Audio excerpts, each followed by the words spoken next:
Hello and welcome to the Weekly Stuff Podcast with Jonathan Lack and Sean Chapman. We are here as always to talk about stuff. This week, a couple of different things on the docket. Yes. We've got, as always, Doctor Who with part 2 of the two-part season premiere. Yes, The Witch is Familiar. Good titles for the premiere this year. Although I feel like they kind of have nothing to do with the episodes. Not really, but they are good episodes. They're good titles. It's not as bad as Let's Kill Hitler. Yeah, let's go with that. They're not like directly misleading and like kind of gross. Yes. So anyway, we're going to talk about that little Doctor Who talk. As always, a little spoiler for that. We're rearranging the podcast a little bit this week, though, because we usually put Doctor Who at the end. Mainly, I think, just practicality, like it's the spoiler part, so throw it at the end. Also because in a typical week, that's our most indulgent segment. Yes. Even though I know many of our listeners like the Doctor Who stuff. Yeah. However, we have an even more indulgent segment this week. We have, like, the most self-indulgent segment one could possibly do. Yes. So, y'all know we love the series Persona. Yes. If you haven't played Persona, they're the greatest games ever made. They're JRPGs. Yes. They're perfect. They're beautiful. Play them. So good. And I think, of the many things we love about Persona, is it fair to say our favorite thing might be the music? Favorite, maybe one of our favorite things. But yes, one of, definitely. I mean, we have not gotten this far off of the back of opening our podcast episodes with Persona music without loving it. Like, it's part and parcel to loving Persona. Absolutely it is. So we love the music, and this coming week on September 29th, the much-anticipated Vita Masterpiece of the Year, Persona 4 Dancing All Night, is finally coming out. If you haven't seen what it is yet, it's basically a Hatsune Miku game meets the Persona franchise, just as Persona Q was the Persona franchise meets the Etrian Odyssey franchise. So it's all the Persona 4 characters have to get back together and solve a mystery through the power of dance. Yes. And so good. So excited. Yes, it's going to have a bunch of Shoji Meguro music. The collector's set comes with 2 CDs. Yes. That's how you know it's great. So I think we've always wanted to do an episode about Persona music, more specifically. Mm-hmm. And what better time to do it than now? And what better way to do that than in a really forced top 10 format? So, we are doing, finally, the much-anticipated top 10 Persona vocal songs of all time. Yes.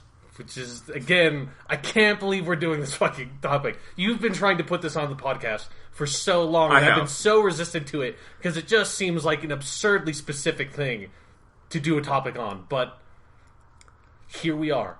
I did not start a site with my own name in the title so I could avoid being self-indulgent. It's a fair point. Yeah. So yes, just this once I will relent. Because Persona 4 Dancing All Night is coming out, it is the only opportunity where it is kind of okay to do a self-indulgent topic like this, so we have my permission, we can do it. But we're going to save that for the end. We will talk about So you don't have to skip through it to get to the part you actually want to listen to. Yeah, we'll talk about Doctor Who first. But before we get to Doctor Who, quick, let's see. I brought down my 8-bit Mario amiibo, so I remember to talk about not just the amiibo, but Super Mario Maker, because it's been a couple weeks since we talked about it, and I'd only played a little bit. I've played more now. I haven't had time to play it in the last couple days. And also, I found one of the most interesting things about Super Mario Maker is that it makes you feel it is a creative thing. Mm-hmm. Like, I don't play it like I play another game. I have to have inspiration. I have to be willing to work. It's not like I veg out and make a level. Yeah. It's like I'm actually kind of thinking, and it feels like it does when I'm writing or doing something else creative, where it kind of feels like work. Yeah. But I like that. Like, that actually, I think, says how well the game involves you in that creation process. Mm-hmm. And so I've unlocked, obviously, everything you can use to make your levels out of. And at the point when you finally do that, it feels really daunting. And I think one of the key things to learn is, like, okay, I don't have to use everything in these levels. Yeah. Because, you know, at the point where you can have, like, 2 sub-areas and you can have pipes and doors leading everywhere and shit, you can go crazy. And I'm putting one of those up this week, because every week with the podcast I've put up a code or 2 for different Super Mario Maker levels I've made in case you have a Wii U and would like to play those. So I've been working on a series of ones in Super Mario World lately, One of the ones I put up last week, Undertaker. If you haven't played that, I like that one. It's one with a secret course where you meet Bowser, and that was fun. Do you have you meet him? Do you have a conversation? Do you sit down for tea with Bowser? Yeah, no, you fight him. Ask him the hard hitting questions like, why the fuck are you always kidnapping the princess, man? What's going on with this? Is she into it? Is this a role playing thing you guys do on the side? I don't get it. No, but that one, I mean, it was fun to make that one because that was when I realized, okay, I made this level mostly kind of in the air, but I've got all this dead space at the bottom, and I can use that. I don't have to leave it there. And so I kind of made this branching path thing, which Mario games have done before. So that was fun. So there's been a lot of discovery. I'm putting up one today with the podcast. I mean, it's already uploaded, but I'll put the code out with it. And I forget what it's called. It was a Persona reference. I called it Maze of Life. Okay, yeah. Yeah. And it's a big, haunted house, castle, maze thing, and it was really fun. You can clear it in, 30 seconds if you know where you're going and how to break the map, which I do because I spent, 2 weeks on this thing. Right. But if not, it's kind of fun to explore. So I'm putting that one up. And just Mario Maker is a really fun game. It's such an interesting creation because it's hard to even compare it to any other game. If I were to say, what's the best game of the year so far? I don't know. Mario Maker is one of the most remarkable. Yeah, but it's level, user-generated content games are always really weird like that. That it's they can be really cool and really engaging, but it's such a different thing from, trying to compare and contrast Super Mario Maker and Metal Gear Solid 5. It's how do you even start that conversation? Mario Maker's better, we know that, but beyond that, it's tough. Yeah. Anyway, and I just like the little Mario amiibo. He's fun to have out while we do the podcast. Yeah. That is the one amiibo really worth buying. And it's probably totally Although it's kind of freaking me out because it's basically Pixel Mario, but it's in 3D. So it's actually voxel Mario. And it's disturbing me. Yes, well, maybe if I get Yarn Yoshi someday, he can join the collection too. Are you just going to, collect all the amiibos that aren't just normal amiibos? Is that what's going on? I don't know, maybe. You shouldn't. I should not, You should no. stop. No, amiibos are disturbing to me. They are. On an emotional level. I have a couple. They're a little disturbing. But at least this one is good as its own art piece I can just put up and kind of appreciate. It's not a crappy figurine. Yeah. Which a lot of the other ones kind of are. Let's see. So, that's my Mario Maker story. Let's see. Just random stuff from the last week. Yesterday, which was Saturday, we didn't record the podcast on Saturday because I was down in Golden because I was going to an Indiana Jones marathon at the Alamo Draft House. Oh. That was kind of fun. Nice. They did the first 3 movies. They very specifically omitted Kingdom of the Crystal Skull. I suspected they would. Yes. They made a good joke when we got in there. They were like, alright, psych, we're showing Kingdom of the Crystal Skull 3 times. They should have actually just done that. That would have been hilarious, yeah. I would have stayed for one showing of it. That movie is not as bad as people make it out to be. No, and it's hilarious when you watch them all back to back and you're like, people had trouble with the aliens when the third movie, Indy's dad gets shot and they heal it with God-given magic. Yes. I mean, in the second movie they rip a dude's heart out and burn him alive. In the first movie, people's faces melt. It's all silly. There are few movies more ridiculous than Temple of Doom. Yes. Temple of Doom is a more ridiculous movie to me than Kingdom of the Crystal Skull. Of course it is. It's a better movie. Yes, but it's a better movie, but it's insane. It's an insane fucking movie made by insane people. Also insanely racist. Yes. That movie, if that movie were actually made in the time it were set, of 1935, it would feel out of place in its racism then. Yeah, because it would have been too racist. Yes. That's what you're saying, right? Yeah, having seen movies from 1935, they're not that racist. Yeah. Yeah. That's a fair point, yeah. You have to go back to, D.W. Griffith's shit, and even he would be like, oh, God, that's inhumane, dude. Yeah. What is going on here? I portrayed all black people as rapists, but I didn't show them eating monkey brains. Yeah. That's where I draw the line. Yeah. Anyway, I will say it was fun, and it was kind of... And I've seen Raiders on the big screen, I think, more than any other film ever, new or old. I just... I own the Blu-rays of those movies, and I don't know why, because whenever I want to watch Raiders, I just wait for it to come to a theater, and they're always doing revival screenings of it. So I've seen it a bajillion times. First time I've actually ever seen it projected digitally, I missed seeing it as a beat-up old print. Nah. That movie really works as a beat-up old print. Yeah, it adds... Because that's kind of what it's hearkening to anyways, or things that were beat-up old prints when they were new. Yes, absolutely. And then Temple of Doom and Last Crusade I've not seen in the theater for a while. But it was fun. The one thing I'll say is those are really exhausting movies to watch back-to-back. Yeah, I would imagine so. Yeah, I would not do that again. If they were doing a marathon over 3 weekends or something, I'd do that. But a little exhausting. By the time you get to Last Crusade, you're like, I like a lot of this. This boat chase is kind of cool, but I've seen a lot of chases today. So this was not the time when you've come around to the truth that Last Crusade is the best Indiana Jones movie? No, because there's a lot of Last Crusade I don't like. It's still the best. It doesn't have the best action. It has really hit or miss. It has the most Sean Connery. Sean Connery's great. It is the best. I can go watch... It has the best, like, character moments. It has the best character development. It's in that period, though, where Spielberg has gone from being earnest in a really satisfying way to being a little up his own ass. And he's come back from that since. But that, like, early 90s Spielberg is not my favorite mode of Spielberg. No, Last Crusade's still the best. Okay. Anyway. Easily. They're good movies. Indiana Jones, they're fun, you know? They're fun. So... But I'm, like, the only person on the planet who thinks that Last Crusade is the best one, because everyone just agrees that Raiders is the best. So I have to fight hard. It's okay.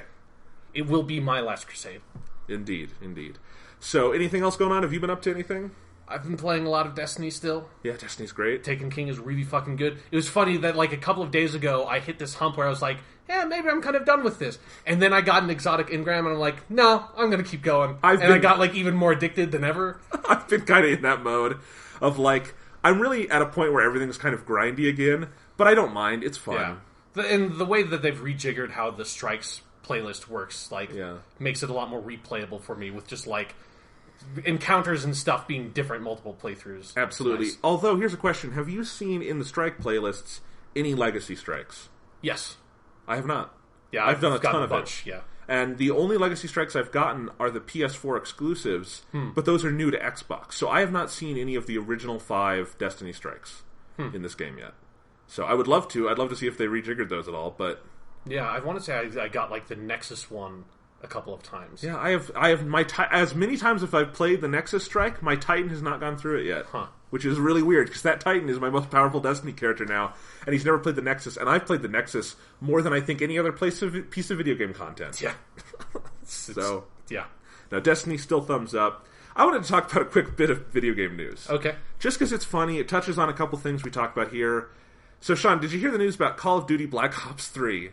What news? And that on last-gen consoles, it will not have a campaign. Yes, I heard that. Their reasoning is totally logical, that they could not get the campaign to run on last-gen hardware. Yes, fair enough. Yeah, fair enough. Advanced Warfare already, I'm sure, was pushing the hell out of it, because that's a pretty cool-looking campaign. Yeah. And Treyarch already, I think, is a little more boundary-pushing with how they do their stuff graphically, so...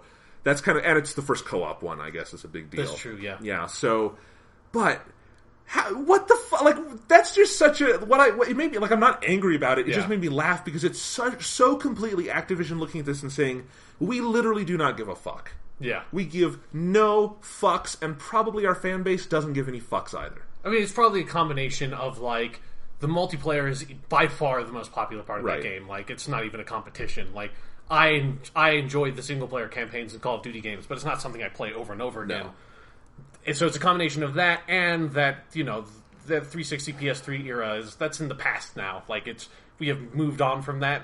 It's like, it's kind of rare now for the games to do the cross-gen thing, so it makes sense to me of it just being like, kind of like how they were still putting, like, FIFA games on the PS2 in, like, 2012, you know? It's just like, it's still happening. Like, they're not really new games. We're just kind of like putting this like neutered, butchered version of the product out on these old machines because there is a market for it, but like that's not where the focus is anymore. And they made a big deal of like we're cutting $10 off the price, but the thing is, if you look at most cross-gen games these days, that's how they're doing it anyway. Yeah, kind of like just the difference between PC pricing used to be a little lower too for whatever reason, but yeah. So I just think it's funny because it's so completely. We know. A, what our fan base actually cares about here. Yeah. And B, we don't really care about ripping off people with last-gen hardware. Fuck it, it's Call of Duty. We can do whatever the hell we want. Yeah.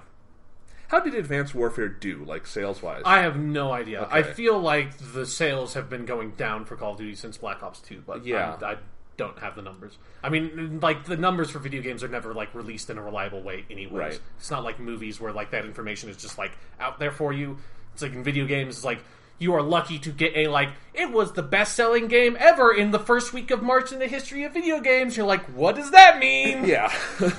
There's no real big system of accountability. Yeah. But, yeah, it's funny. I mean, I wonder if Black Ops 3 will be bigger anyway just because it's the Black Ops brand has cache where Ghosts and Advanced Warfare did not. Yeah. But we'll see. Because now there's like these sub-Call of Duty brands. Like this has zombies and stuff. But yeah, Call of Duty has got really complicated after I jumped out of it. Yeah. I mean, are you going to play this one? Maybe. I actually, when they did that like open beta on the PS4 one weekend, I played a little bit of the multiplayer and it seemed fine. But like, I'm not necessarily... It's like it seems from the little bit... Because I only played a couple of matches at the open beta because it was only out for like 2 days. And it seemed different enough from Advanced Warfare that I'm not just like, yay, like, I really loved Advanced Warfare, so, like, this is just a newer, better version of that. Because they like, the movement systems are completely different, so... Yeah. It seemed a little bit more like conventional Call of Duty to me, whereas, like, the movement stuff in Advanced Warfare really, like, broke out those maps. Whereas, like, the wall running and, like, the little bit of boost stuff that there is in Black Ops 3 is, like... kind of lets you traverse the maps in slightly different ways, but you're still very much stuck on the map tracks, whereas like Advanced Warfare, and it's not something that's like, it's some people have a problem with, and I understand why, but I really liked it, that in Advanced Warfare, you could fucking break those maps if you knew how to in like the best ways of just like circumventing like invisible walls and stuff like that to get around people. It was fun. Well, cool. So I just wanted to talk about that because I think it's a funny piece of news. Yeah. Like, This is probably the last year where this is still going to be a big thing, right? Cross-gen games. I mean, I would say that it's not even a big thing. Like, the fact that it is this, like, we are putting out, like, this version without the single player says to me that it's, like, it's done and it's gone. And there's enough games that do not have the old version, or enough games where, like, the old version has been pushed back and stuff like that, or is now neutered, that it's done. The cross-gen thing is, like, not important. Like, it will still happen. Like, I bet next year's Call of Duty game will have a previous gen release as well, but, like, it's not going to be important in any way. Yeah. I mean, it seems like Assassin's Creed is totally broken of it. Yeah, I think which so, is interesting. Yeah. They're not doing Rogue 2. Yeah, I mean, maybe they just looked at, like, how Unity was, like, technically a fucking just broken mess. Yeah. They're like, hey, we shouldn't try to make a version of this game on, like, 20 different platforms. Let's just focus on, like, the 3 that we know we can maybe hopefully make it come out and not have it be just, like, complete garbage in a technical sense. And then it was. Yes. And then it was. One other piece of news I wanted to talk about. All right. Y'all know I love James Bond. In fact, when Sean walked into the apartment tonight, I was in the middle of Die Another Day. For some reason. Not a good James Bond movie, but I actually kind of like it. It has, like, I would say half that script is innuendos. And, like, way more overt than they usually are. Like, there's a point where Halle Berry is talking to James Bond, and she just looks down at his crotch and says, quite a mouthful. And it's just like... and then, Pierce Brosnan winks. And it's like, you're not trying to hide that at all. I don't even know if that counts as innuendo. Yeah, that's like this so overt that you're just saying you have a big penis. Like, that's just what that line is. Yeah. And I don't know, I kind of love it. Pierce Brosnan was really good at that stuff. Like, I do kind of miss having a Bond who would just casually flirt with anything and everything in sight.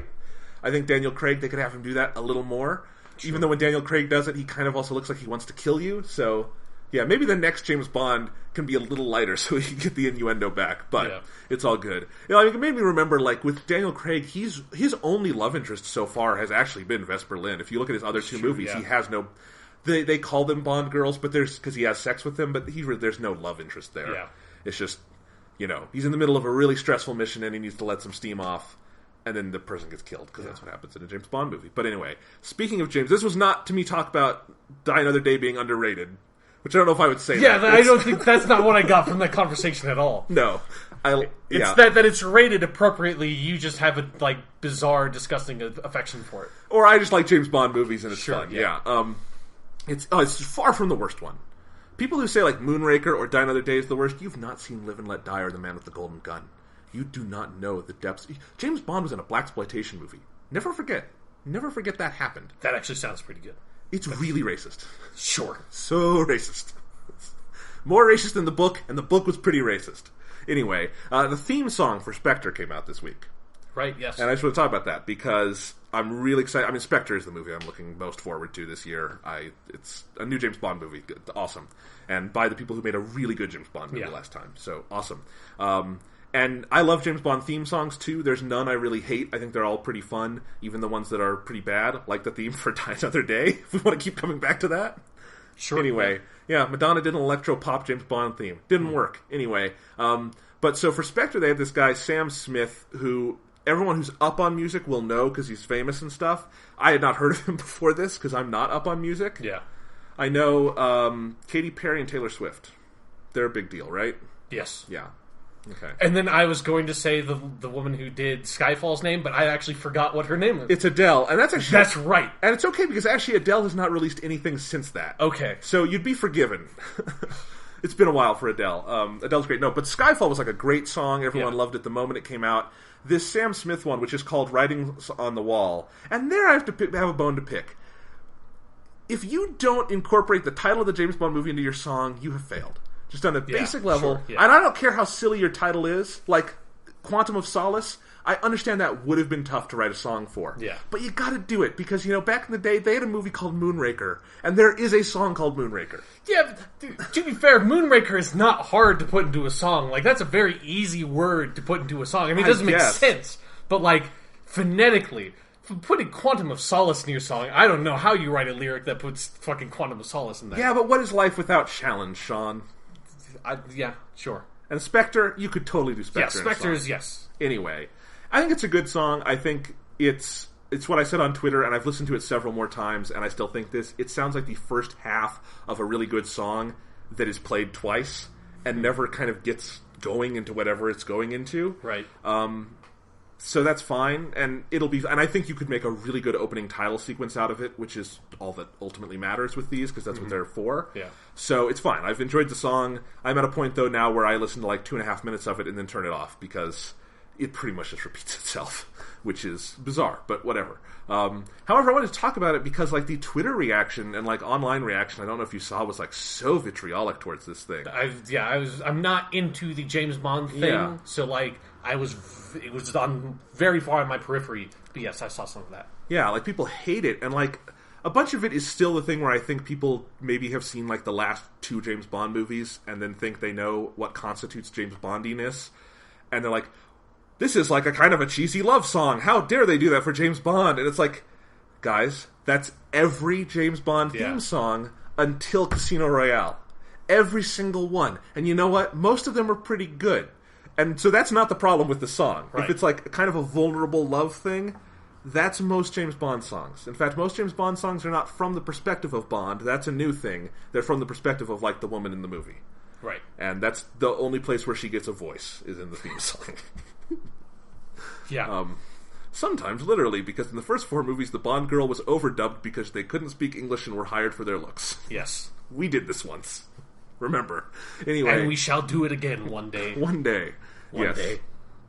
That would be hilarious if they did that in a Bond movie now. Especially because ADR is so easy to spot these days with like digital recording.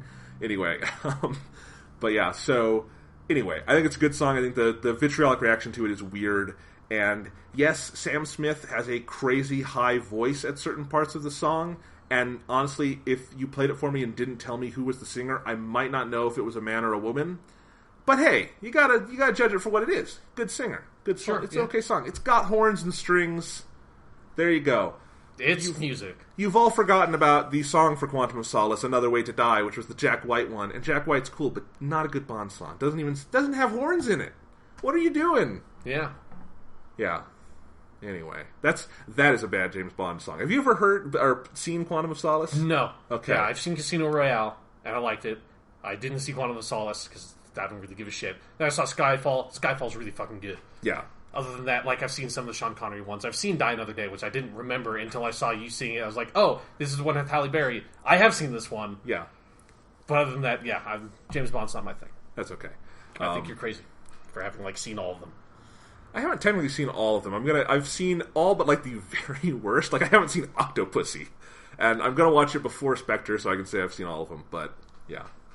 And you should do something completely sane, like seeing every Doctor Who episode. Like, that makes so much more sense to me than seeing every James Bond movie. I think James Bond and Doctor Who are very analogous, because they're really long-running. When it's good, it's better than anything else in its genre. And when it's bad, it can be really bad. Yes. But generally, it's kept up quality over 50 years, and that's impressive. But at one point, Doctor Who wore a really long scarf. James Bond never did that. Hey, you know what? If they actually make Tom Hardy the next James Bond, dude could pull off a scarf. Yeah, but they wouldn't put him in one. No, they wouldn't. They don't have the aesthetic sense to do that anymore. No, it's too bad. But let's talk about Doctor Who, Sean. Let's talk about Doctor Who. Why don't we? So last week we talked about the season premiere, part 1 of this story, which was The Magician's Apprentice. Just to recap, we liked it. Yeah. Couple of things where we're like, maybe this feels a little tired, but overall it's good. Yes. Peter Capaldi's great. Yes. Michelle Gomez, surprisingly really good after not liking her last time in the finale. And but we were like, but we got to see where this story goes because it's a 2-parter. So, The Witch's Familiar, Part 2. Sean, what did you think? I liked it a lot. I thought it's a really good episode. That's also a very frustrating episode for different reasons in the first part. That I feel like this episode borders on being an amazing episode of Doctor Who. That if this episode had kind of fully committed to the direction it was going in at some points, it could have actually entered the conversation with something like Genesis of the Daleks, which it very much harkens back to. But by the end, the episode sort of collapses in on itself in a weird way, just falls back on a bunch of really sort of tired cliche tropes for how new Who episodes kind of resolve themselves, and then ends with a decent little note, but ultimately it's still a very good episode, but it was hard to come away with it without a sense of disappointment of the heights it could have reached if it had been bold enough to try to go for it, but instead it just sort of kind of just wimps out at the end and falls back on the way that most Doctor Who episodes go. Yeah, I can agree to most of that. I really liked the episode. I think there are absolutely scenes that are fantastic. Yes. I think this contains some of the best writing Stephen Moffat has ever done for Doctor Who. I agree. And that's saying something, because this is a dude who wrote Blink. This is a dude who wrote Series 5 of Doctor Who. Yeah. This guy has written some phenomenal Doctor Who, and I think this is as close, I think, maybe since Matt Smith's first season, to that great Stephen Moffat as we've seen. I think Listen had some of it, definitely. Yeah. But Listen has a bad ending. I don't think this has a bad ending. Yeah, I wouldn't say, but it's because it's so relative. To the normal, average Doctor Who ending, no, it's not bad. It's normal. To where this episode could have gone, it's a bad ending for the potential this episode had. Yeah, I can agree with that, and I think there are things I like about the ending, and things, and there's things I like throughout it. I really do think this is one where, okay, clearly part of Stephen Moffat's problem recently is he's been trying to cram 2 hours of story into one. Yes. Because this one breathed at 2 hours. It was well paced. It never, even at the end, as you say, kind of, it's tired and it rushes through things, but it doesn't feel like it's because they're out of time. It feels like that's just where the story went. Yes. Unfortunately. Yeah, it's more a failing of the writing than of the way that it's not like Wedding of River Song. It doesn't have those problems. Yeah, because I think there have been several Stephen Moffat episodes in the last couple seasons where I'm like, this is really good, and it would probably be, or it's got good ideas, and it could have been really good if it were a 2-parter or something. And this one is a 2-parter, and that's great, and actually makes me very excited for the season to come, because I think Doctor Who is built on multi-part serials. Yes. And when it's good, it can, and obviously that can be a bad thing if you don't have enough story to tell. Because then you fall into the classic Doctor Who trap of episode 3 always being just the most mind-numbing thing ever, because they're just treading water to get to episode 4 where they can actually wrap up the story. Right. And at least, 2 episodes is not as bad as 4. Yeah. I know the lengths are kind of different, but still, it's relative. But yeah, so I think that was good. I think, most of this episode is great. Let's just get into the meat of it. I mean, right. Yeah, well, I think everyone knows what we're talking about with the ending, but, the ending is very much the Doctor uses his intellect to defeat the Daleks once again. Through, what is effectively just another Deus Ex Machina that is built on concepts that do not relate to reality in any way, are just, made up for the sake of the episode. Right, so very common Doctor Who, classic and modern ending. Yeah. More modern. Yeah, definitely more modern. Yeah. Honestly, if the episode had gone on the trajectory it had set itself on, it would have been much more like a classic Doctor Who episode, which is why I was so fucking stoked. It was no, it had to do the stupid Deus Ex Machina thing. Yeah. That's so modern Doctor Who. So, stupid Deus Ex Machina thing, but let's focus on the good for a minute. Yeah, because the majority of the episode is split between Clara and Missy kind of trying to save the Doctor, sort of. Missy's got her own plans. Yeah. And I actually think that might have been the missing piece with Michelle Gomez for me, is that her chemistry with Clara is really good. And it might just be that Jenna Coleman has great chemistry with everyone on Earth, because she's just good at, matching up with other actors, whether it be the 2 doctors she's been with, or I guess 3, she was also with 10, that's true. briefly, or Danny Pink last season, or just the students she's with, and here with Missy. She's really good at bringing things out of characters. So that was a fun side, but the really great side is basically just putting the Doctor and Davros in a room and having them talk. Having a long chat. It's been a long fucking time since we've had that. It made me like so nostalgic for the days of yore, where it's like you just get to have the Doctor and Davros just fucking talk. Because that's all that classic Doctor Who really was when you get down to it. It's a lot of running down hallways and then having long conversations with people. And it's like, sometimes that's really boring, but at its best, it's like completely fascinating. And that's what the Davros character always was really good at, is that he was such a good conversation partner for the Doctor. And this episode like brings that back in a way that when they did him in season 4, that Davros like was fine, but it didn't really like do that for me. Where it's like, this is like, no, this is Davros. Like, this is what a Davros episode should be. I also don't think the 10th Doctor was ever necessarily set up in a way where he could have interesting conversations with Davros. Yeah, true. As nothing against David Tennant. It's just, I think that was a very different version of the character. Yeah, and just that era of the show was not really equipped to do that. Yeah, I mean, that's the era of the show where we got episodes like 42, which is literally just running down a hallway for 42 minutes and screaming. So anyway, and then that episode, which is also, I think, just a lot of screaming, as I remember it. It's mostly, yes. Crossovers and screaming. No, but this, I mean, with Peter Capaldi, I don't even know what more to say about this guy anymore. He is brilliant in this episode. He's so good. I think you could say this might be his best turn in the role yet. Just some of the stuff he has to do with Davros there. Oh. So good. And I think he's selling very, very good writing. You can't sell Stephen Moffat short, but I could also see in the hands of a lesser actor some of that, not like some of the talk about compassion and, you know, I came here because you were sick and you asked. Yeah. I don't know if everyone could sell that. He sold the hell out of that. Yeah, definitely. Yeah, it's just like, God, those parts of the episode are so good. They're so fucking good, man. That it's like, and it's something that it's, you know, I had my complaints about the first part, and some of that's here, not with the Doctor and Davros stuff, but some of the Stephen Moffat, like, tropes in his writing, and, like, just the way he writes dialogue is so familiar and kind of, like, old and expected, that, like, the core of this episode, which are those scenes of between Doctor and Davros, I am not conscious of the fact that this is a Stephen Moffat episode anymore, which has been a long time since I've had that feeling, because he has written so many episodes, and his episodes are so distinctive that they just become so familiar, and his writing style becomes so familiar. That was like I think part of it is the actors, and part of it is that Stephen Moffat knows how to write Davros in a way that it just feels like how Davros has always been written as a character back on classic Doctor Who. That it's like that sort of like very writerly persona just sort of melts away, and I'm just in the scene with these characters, and they're just having that conversation, and there's none of that like weird twisty stuff that Stephen Moffat likes to do, where he really likes to play with language in a way that makes it very like completely unnatural how people talk, whereas this feels like these two characters talking in a way that he's never really done before. Except, I think, in some of his Russell T Davies era episodes, I think he was very good at sometimes slowing down and having conversations. Yeah, he could do it, but like the reason I love Girl in the Fireplace is the scenes between the Doctor. That's true. Yeah, like when he does that, where I think a lot of the stuff in the Doctor dances, where it's just kind of quiet moments. The Silence in the Library 2-parter. Anytime he gets to do longer form stuff, he's better at it. Blink being as short story focused as it is, like one of the best scenes in Blink is like Sally Sparrow and the old guy in the hospital. Yeah. He really does it. He has that in him, and he, for whatever reason, when he became a showrunner, decided that wasn't what he wanted to see in his own writing. Yeah.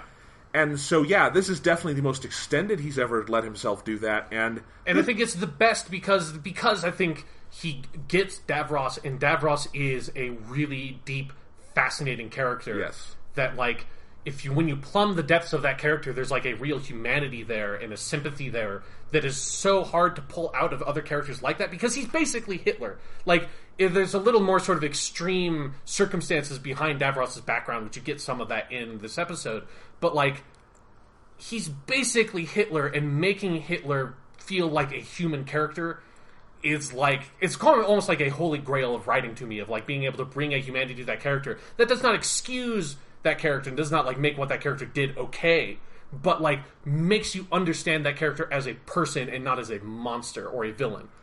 Absolutely. And those scenes are just so great because it is, part of it is, I think, it actually pays off on a bunch of things we were maybe worried about in part 1 of this, where it's like, do we need to have the Doctor talking about himself dying again? Yeah. Do we need, this... It's kind of interesting, the Doctor going back and meeting Davros as a young guy and abandoning him, but this is kind of a lore alteration. Is it going to pay off? Mm-hmm. And all of that pays off, I feel like, because the Doctor has a level of resignation in that room with Davros that he needs to for that conversation to work. Sure, yeah. He's not fighting anymore. He's, like, having the fake out with Clara dying is actually a really good thing for the episode, because it puts the Doctor in a place where he can just talk to Davros and kind of be on the level with him. Yeah. And I think it's just this great... I mean, you almost could have done this as a bottle episode of just them in the room together, and just as they kind of tear layers off each other. Yeah. And, even when you get the twist and Davros was kind of tricking the Doctor, I don't think it's all false. But the Doctor was actually tricking Davros the entire time. Yeah, whatever. That made no sense. But before that, I mean, I still think there's a lot of reality to what's going on there. Sure, and you just get those beautiful moments like... Davros saying he wants to see the sun rise with his own eyes again. Where he quotes Star Wars, like, I want to see you with my own eyes. Yes, exactly. And the Doctor trying, like, getting so giddy at being able to help this guy, and maybe their last memories together could be positive. Yeah. Like, that would solve so much of the Doctor's life. I even think this kind of paid off some of the tomfoolery of the Day of the Doctor special, where finally we get a reference to Gallifrey coming back that means something. Yeah, that doesn't make me roll my eyes. Yeah. There's something about when you put it in context with Davros that it's like, if there's a reality to it now. Absolutely. And it does point towards, I think, the Peter Capaldi incarnation of the Doctor, that could become a really good story arc. Yes. The stuff with Gallifrey. Yeah. And again, like, it's just like those parts of the episode, like, just like, it's so rare for me that you get this. It's like, it's something that the Doctor's wife does so well as an episode, is like making it feel like classic Doctor Who, but like still modernized, obviously, that it's like, it's in widescreen and HD and everything. Like, it's like the supporting characters are not like the most hokey actors in the world. It's not like that classic Doctor Who. It's like it captures the heart of those stories and those characters in a way that New Who gets away from so often. That's like, it is those like conversations between the Doctor and Davros that then makes it feel really appropriate when like you go back to the first part and you get that sort of like flash of Tom Baker, the whole thing with him. Like, it's like, if you had the opportunity to go back and you met a child and knew that he would grow up to be some horrible dictator, could you kill him? Like, harkening back to those scenes in Genesis of the Daleks in particular, it feels very appropriate in those moments. Yeah, absolutely. One of the things, now that we're thinking about it, because I think, whatever happens at the ending, this is an episode that I think rewards deeper introspection and discussion. And the more I think about it, the more I think... Because I do like the final scene in the episode where the Doctor... You find out that the kind of teaser at the end of last week's was the Doctor going back to save Davros and try to show him mercy and compassion. He just looks really angry while doing it.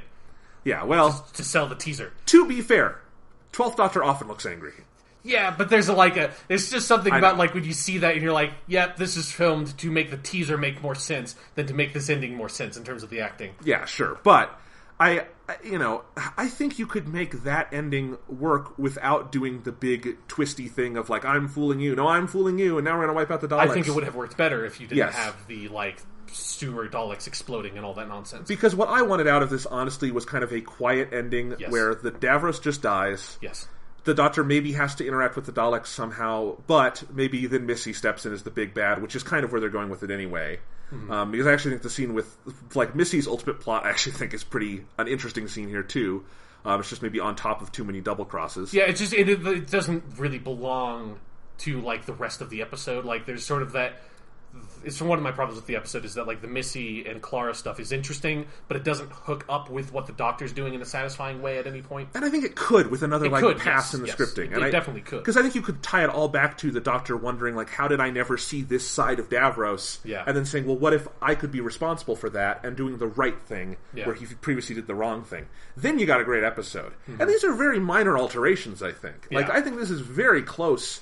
Like, this needed another pass at the drafting stage and a realization that the ending he had there didn't work. Yeah. And then just all you have to do is excise those couple of double twists and alter it a little bit so you don't go, all in on spectacle at the end. And then you're good. And, very small things. And it doesn't take away from the greatness of those scenes, but it does... I think it does a little bit. Okay. Like, the nature of, like, the double cross thing is just like, or I guess the triple cross, I don't know how you phrase that. Like, that's... it makes it so it's very hard to look at those scenes and, like, try to understand, like, the honesty of it. That it's like, you can just be like, well, even though they're, like, really plotting things in the background, that what they're saying is fundamentally true. But I do think, like, that you have to question it at all. Yeah, you're kind of, like, pulls from those scenes where it's like, fucking Davros cries in this episode. That it's, like, hard to look at that and still have in the back of your head, like, oh, but he's also plotting to do this thing to the Doctor. But the Doctor knew that was going to happen the entire time, so he's actually been plotting to let that happen because he knows the ultimate consequences of that somehow. Yeah, and see, that's where the episode got me. Yes. Because I don't so much mind Davros' double cross. I think that can work. And it can work, but it's like, it's such the lazy cartoon villain thing to do with Davros that, like, hurts his character in a way that, like, they've done it a lot with him that's really disappointing, because I feel like that's not who Davros originally was in Genesis of the Daleks. That he is not a cartoon villain. He is this, like, really complex character. I understand. I just think that wasn't, like, a breaking point for me. Sure, yeah. Than it is when the Doctor, because I also think, like, the way Peter Capaldi plays all that, I kind of like the Doctor being as vulnerable as he is in those moments, and having the regeneration energy drained, and just feeling like he's been duped, but he's been duped because of who he is, all of that.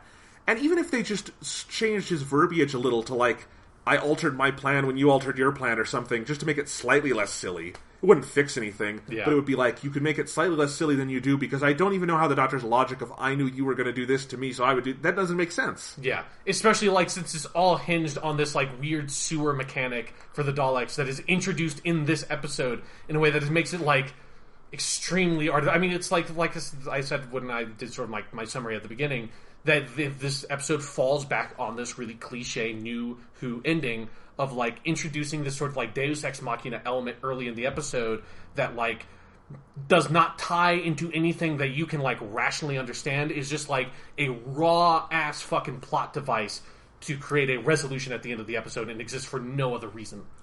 Yeah, it's too bad. It really is.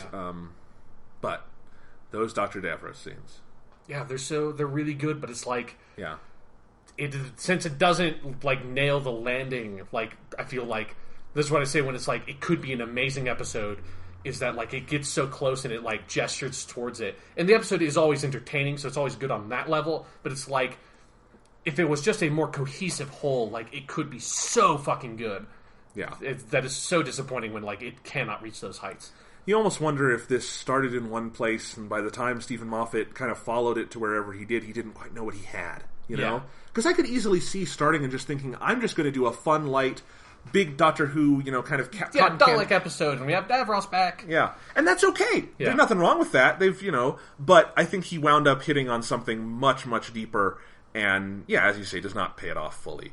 Let's talk about the Missy and Clara side of the episode, because I agree it never feels like it's 100% gelling there. Yeah. But I do want to give them credit for this. There are parts in Death in Heaven where Missy makes me want to shoot my fucking brains out. Yeah. Particularly, Oh Missy, You So Fine. It fucking pissed me off. It was so bad. I think she was written in such an arch, just oppressively silly way. Yeah. You couldn't take her seriously as anything. Her motives made no sense. It was all stupid. Brought her back here, and I think they took the raw things that Michelle Gomez was doing well, did not sacrifice all the silliness, but did it in a way that is now a little more menacing, a little more cohesive as a character. And while I don't get through this two-parter saying, yes, she is the master now, I completely believe her as the successor to Anthony Ainley and all those guys, I do think she's a good character and a good foil for these characters. And if they want to do... I don't need her to be in every episode. If they want to use her again someday... I think they've made a decent character out of her, and I enjoyed her in these two episodes, particularly her interplay with Clara. I think there was a lot in this episode where I was laughing very hard at the interplay they were having. And then but also, like, without sacrificing her being kind of sinister and knowing she's going to betray. Like, I actually think this was an interesting version of the whose side is she on kind of debate, because the answer is ultimately no one's, and she's on her own side. She's on her own side, and every step of the way she does something bad, but it seems like it could be good. And then you get to that last scene where she's sort of testing the Doctor and kind of trying to, she's the bitter, friend who's trying to make the Doctor realize she's his only friend. Yeah. And I actually think it was kind of well done. Again, doesn't fully gel with the rest of the episode, but you get to that scene at the end with the Doctor and Clara, and I'm like, okay, they did a good job with Missy. I do think Clara was probably underserviced in these two episodes. Yeah, she doesn't have a lot to do. That's okay. Clara is, like, formed enough a character that she doesn't suffer for this or anything. And certainly they've earned, the emotions of the Doctor staring down Clara in a Dalek. Yeah. Did you think they might be going anywhere with the fact that our first sight of Jenna Coleman was as a Dalek? Yeah, I thought, because it does feel like a reference to that for sure, but, I feel like it never, kind of like with a lot of stuff in this episode, it never really unpacks any of those things, that it's it makes some of these references to stuff that it's this could be an interesting direction to go in, but it's you need to break it out a little bit more, and it's I like that scene a lot where, I like that whole, I think the best scene with Missy and Clara is when Clara gets into the Dalek and they just have the whole thing where they're sort of analyzing the lexicon of Daleks and how the way that they filter language to sort of program them, I thought that whole scene was really fucking interesting. Absolutely. And, yeah. This is the best use of Daleks we've had in a long time. I'm going to say since Chris Eccleston Dalek. Yes. Yeah. So run a quick go through my head. Yes. Yeah. Series 2 finale, bad. Series 3 Daleks in New York, really bad. Series 4 finale, messy. Yes. Season 5 episode, boring. Season 6, they're not in that one. Season 7, Asylum... Are they really not in Season 6? No, they're not. I think they... Right, yeah, there's no Dalek episode. Yes. I think you see a Dalek, but they're not. There's no Dalek episode. Yeah. And then Season 7 is Asylum of the Daleks, which I think... It's fine. But here's what I'm going to say. I think Stephen Moffat has forgotten he wrote that. Because all the continuity in that is ignored. That Skara was brought back... Yeah. They forget that. It has to be addressed again here. That the Daleks forget who the Doctor is at the end of that episode. Oh, that's the climax, is that the Daleks don't know who he is. Yeah, Season 7, God, what a fucking mess that season was. It really did nothing with that plot point. No, it did not. So I think he's just... Stephen Moffat does this a couple times. He's also pretty well ignored the candy-colored Daleks. So anyway, point is, this is a good Dalek episode. Yes. Yeah. Turns out, you want a really good Dalek episode, just throw fucking Davros in there. That's what classic Doctor Who figured that out at some point. Well, and here's the problem. The two best Dalek stories we have in New Who now, I think we can say pretty definitively, is Dalek from Season 1, and this two-parter from Series 9. Yes. And what is the common factor there is that the Daleks are a character in the Chris Eccleston one. Yeah. And that's impressive because they did it without Davros. They did it without a humanoid face. Yeah. Here they brought in Davros, but the Daleks are characters in this. They have a humanity, they have a depth to them because of Davros. Yeah. And if you look at most of those other ones, they're just silly robots. And, after 50 years, the silly robots don't do much anymore. Yeah. Yeah. Definitely. After, how many parts is the original Dalek story? Oh, God, that's 6 or 7? Yeah. After a couple parts, they don't do much anymore in their first appearance. Yeah. So, And that's a good story. That's a good Doctor Who story. But the whole episode where they're crawling through a cave. Yes. I thought there was a nice... When Missy and Clara start going through the sewers, I thought that was almost I don't know if it was a direct reference, but it made me very clearly remember Daleks where they're with the Thals and have to climb through those rocks to get into the city. It's just the set looked very similar. It's I don't know if they're going for this, but it's still hitting me. Yeah, absolutely, and it does show that the Daleks have absolutely been overused, and Classic Who is guilty of it too. Yes, they're all guilty of it. But this reminds you why they are the iconic Doctor Who villains, because when used well, they bring out the best in the Doctor. Yes, yeah. You can say that one of the most famous Tom Baker episodes is Genesis of the Daleks. The best Chris Eccleston episode is Dalek. Now one of the best Capaldi episodes, or at least best Capaldi performances, is in this one. So they're good for something. They're not good for crossover potential. Yeah, they just get exhausting if you're using them to just go and blow everything up, which is how they're mostly used. Yeah. Or if you want to have them build the Empire State Building, and then it just gets really confusing at some point. That is the zenith of Doctor Who for me. That is not a good episode. But also thinking about going back to Daleks, the original Dalek story. Okay. I like how... I like when they have to have a person get into a Dalek, because that happens in Daleks, and it has gotten way more fucking complicated than when Chesterton had to get into one of those things. Back in the day, you just fucking pop the lid, throw the mutant out, and hop in, and you're all good, and you just have to make a funny voice. Now it's you have to strap in, put fucking neural probes in your head, have to command it with your mind, and it filters your language. Daleks got fucking complicated at some point. They used to just be trash cans. They got an upgrade. Yeah. Yeah. Like all computers, they evolve over time, I guess. It does make you wonder, like it's just something I always have to ponder when Dalek episodes come up. It's like the continuity of this stuff. Where it's like, at least I appreciate that they like threw a couple of lines in there to just say like, they brought Skaro back. I just like that they acknowledge that Skaro blew up at some point, which I feel like is something that's like, you have to address that happened. I know it happened in Classic Who. It's like, the Doctor blew Skaro the fuck up. He already committed genocide on the Daleks once, you know? Like, that's already happened. So every time it comes up, I have to remember it. So at least they address it. And also this, like, the whole, like, a huge thing that was with Davros and the Daleks used to be that there was this Dalek faction that split off from Davros, and they were like the Imperial Daleks, and they followed the Emperor of the Daleks.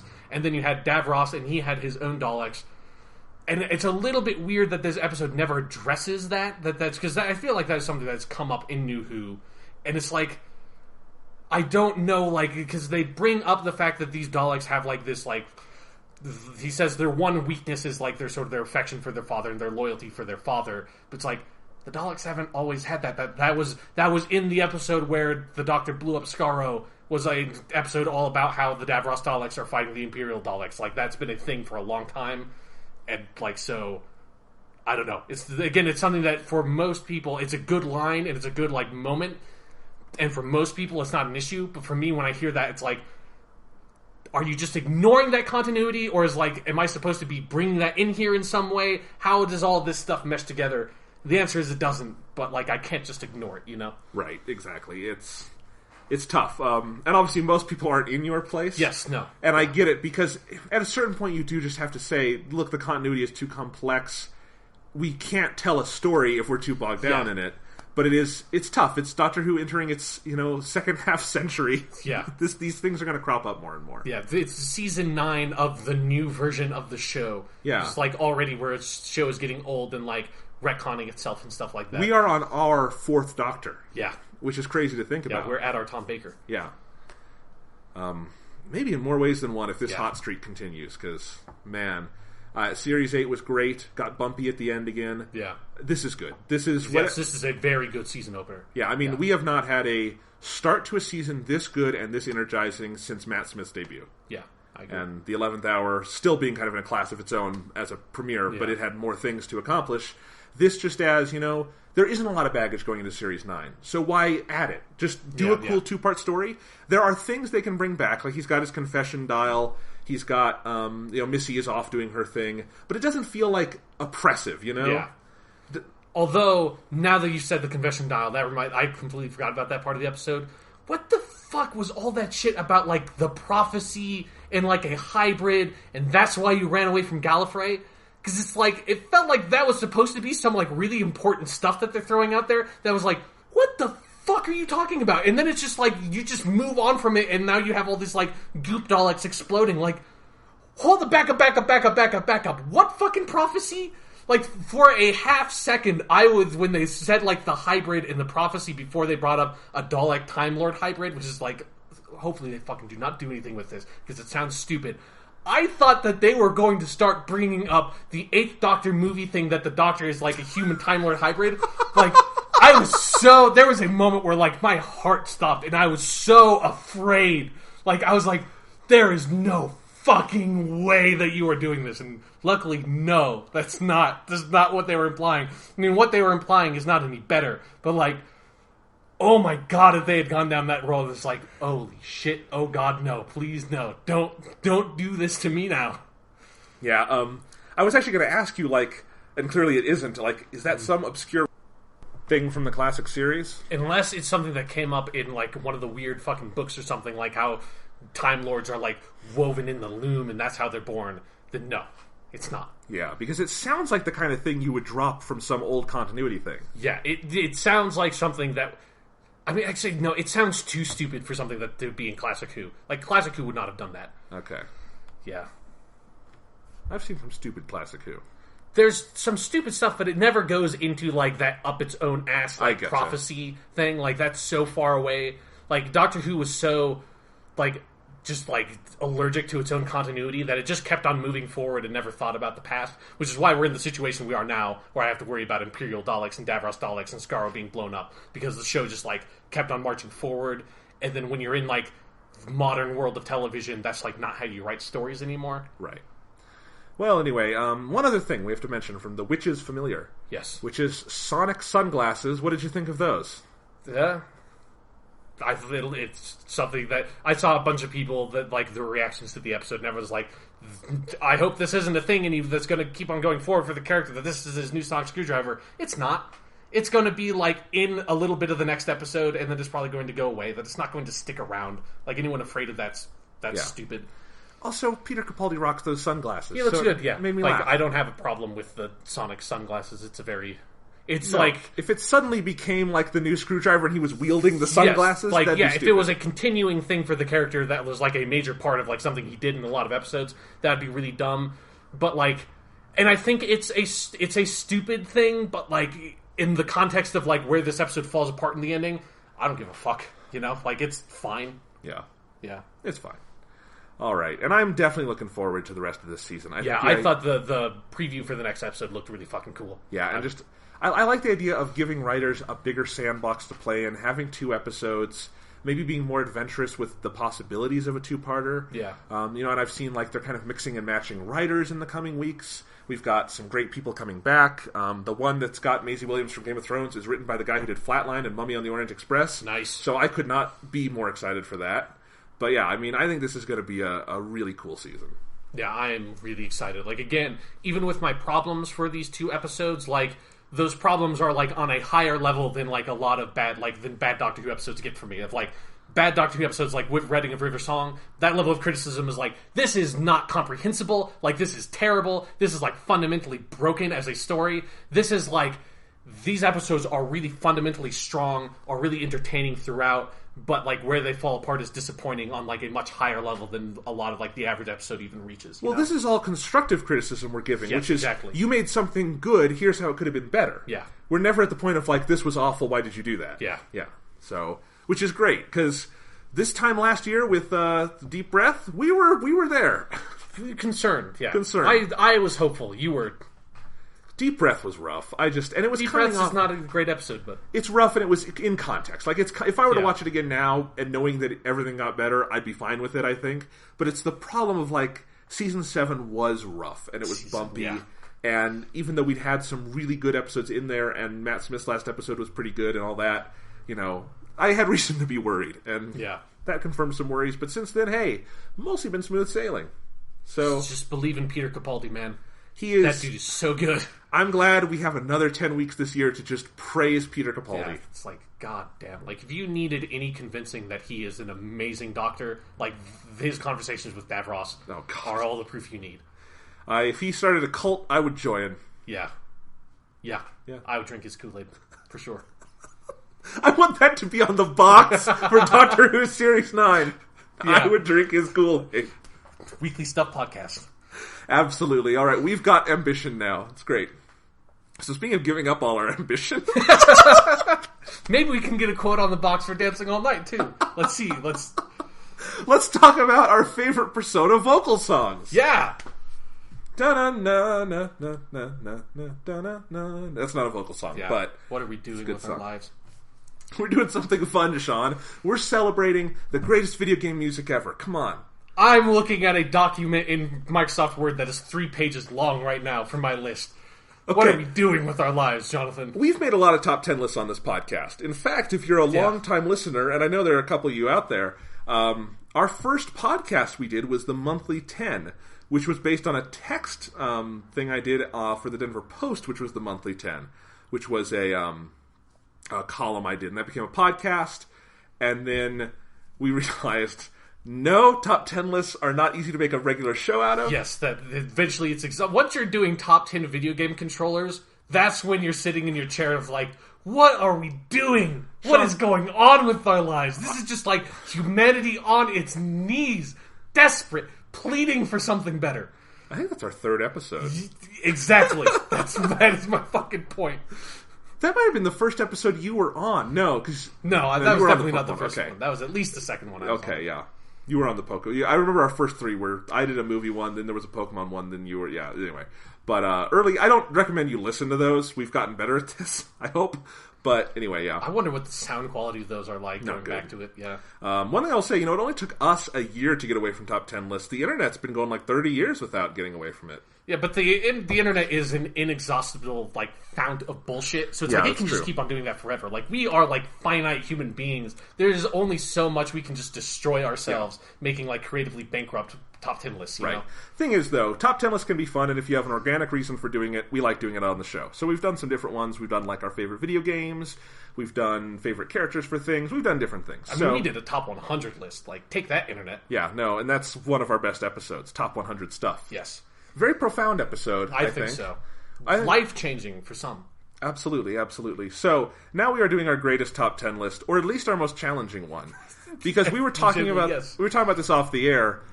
Have we ever made a top 10 list for this show that was more difficult to rank and narrow down than this one? I will repeat, I am looking... Actually, I've hit enter a few times, so now I'm looking at a 4-page document in my Microsoft Word that is my list of the fucking vocal tracks. If I had to put instrumental tracks on here too, oh God, yeah. I don't even know what I would do with my life. Well, that's why I did vocal, because I assume that's most of what's in Dancing All Night. I don't know. I think it's only vocal. It seemed like the easiest way to narrow things down, because the instrumentals are different too. So, And I ultimately cheated on my list. We'll get to that. I couldn't narrow it down all the way, so there's a little bit of cheating. I also figured this is a super indulgent episode, so who cares? It is, yeah. Yeah. Maybe I should just use my whole proto list of every song that I like, just even vaguely considered, and just make that my list. Well, let's stick with the top 10 for now, and we'll do runner-ups at the end. How about that, Sean? Sure, let's do that. Okay, so why don't I start? Go ahead. Okay, before we start, a little bit of business. Normally, if I had all the time in the world, I would edit all of these songs into the track, and so they would sound nice and CD quality and all that. I don't have time for that. And Audacity, just so you know, has been a fucking bitch for us these last couple weeks. We've been having some problems with recordings. So I'm just going to pipe the music that we're going to hear through my computer speakers. You're going to hear it through the microphone. It won't be great, but it'll give you an idea of the music, and then you can go get the music for yourself. Okay? Just go on YouTube and they're all there. All music is on YouTube. I just want to give you an idea of what the songs are. Yeah. Right? So my number 10 song is...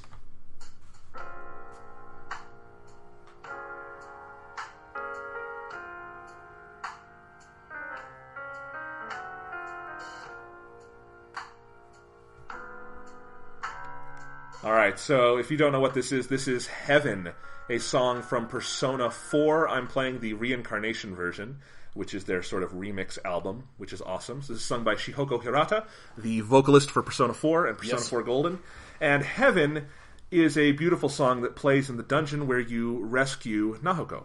Nanako. Did I say Naoko? Yes. Nanako. I don't know what you're fucking smoking over there. I don't know. Nanako, who is the saddest little girl in the world. Yes. And this level kind of represents the pinnacle of sadness in Persona 4, because you go into this dungeon and you have to rescue Nanako, who you love and who has been so sad, and it's this song. We didn't get into the lyrics here, but go listen to the lyrics, and it's basically her perspective on the world being the world's saddest little girl and lonely without her mother and with her father away all the time. And it is a beautiful song. It works on its own. But unlike some of the other songs on my list, I'm not putting it here necessarily because I love listening to it on its own. It's here because how it's used in the game is so fantastic. I think it's one of the best moments in any JRPG of mixing, that very typical thing of having your dungeon music and your outside music. And when you get into that dungeon and you see the visuals and hear that music, it makes that whole dungeon not even remotely a grind. It is an emotional marathon, Yeah. And I think it is one of the heights of Persona melding the music and the gameplay for bigger meaning, which is what these games are all about. Yeah, I completely agree. And I brought up the lyrics because I'm just going to say these because they are, if you've played the game and you know Nanako, and if you haven't played these games, I don't know why the fuck you're listening to this, but it is the saddest thing I've ever heard in my life. So, can't get my mind out of those memories. Now time to tell them, don't take my dream. Still music keeps on turning me from the words that hurt my soul, removing doubts from my mind.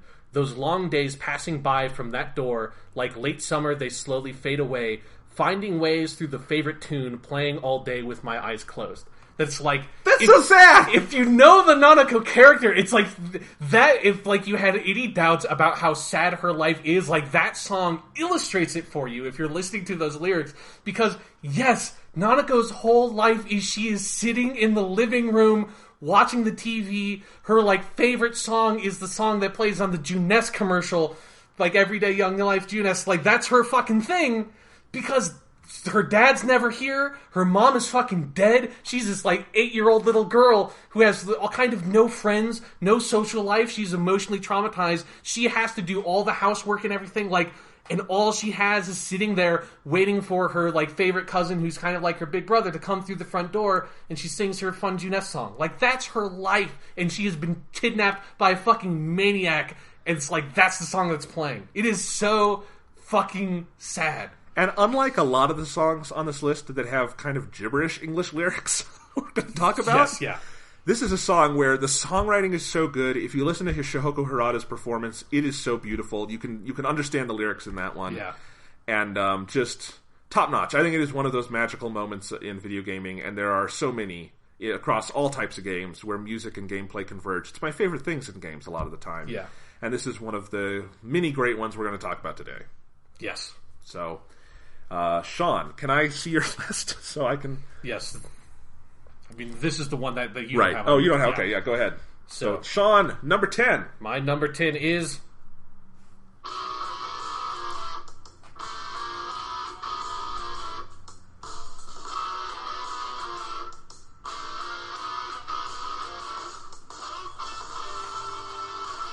Dazzling Smile, which is from the Persona 4 The Golden Anime.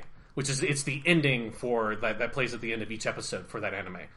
And so the reason why I picked this song is, one, it's got a ripping fucking guitar. The lyrics are by Shihoko Hirata, who, again, she's the woman who does the voice act, or does the songs for the Persona 4 stuff. And one of the main reasons why I picked this song isn't just because it's got like a ripping fucking guitar and it's a really cool song, but that also... the song is like, it's from Marie's perspective, and it's all about the character of Marie, who's like sort of like the main new character introduced with Golden.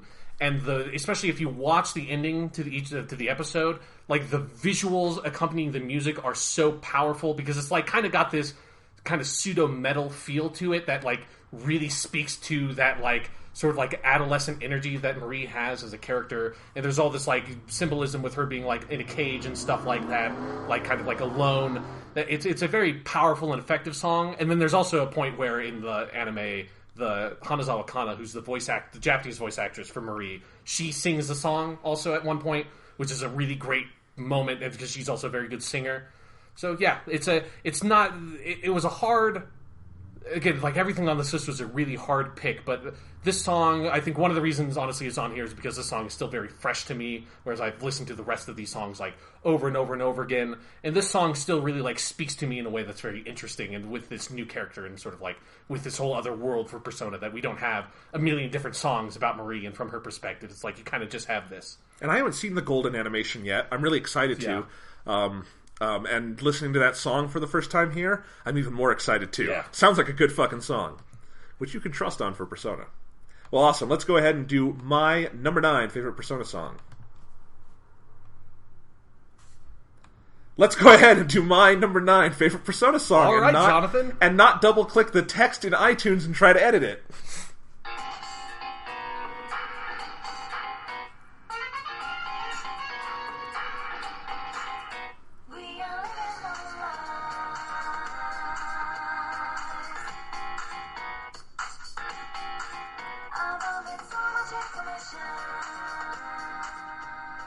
Pursuing My True Self, which is, of course, the opening to Persona 4, one of my favorite game of all time, yes. Or that and Persona 3. Man, great song. I had a really tough time knowing where to place it, because it's so ubiquitous, for one. I mean, it's basically... The beat is repurposed into the opening for Persona 4, the animation. Yeah. Which is why I like that song. It's not on my list just because it's a little too similar. But Pursuing My True Self, I think why it works so well...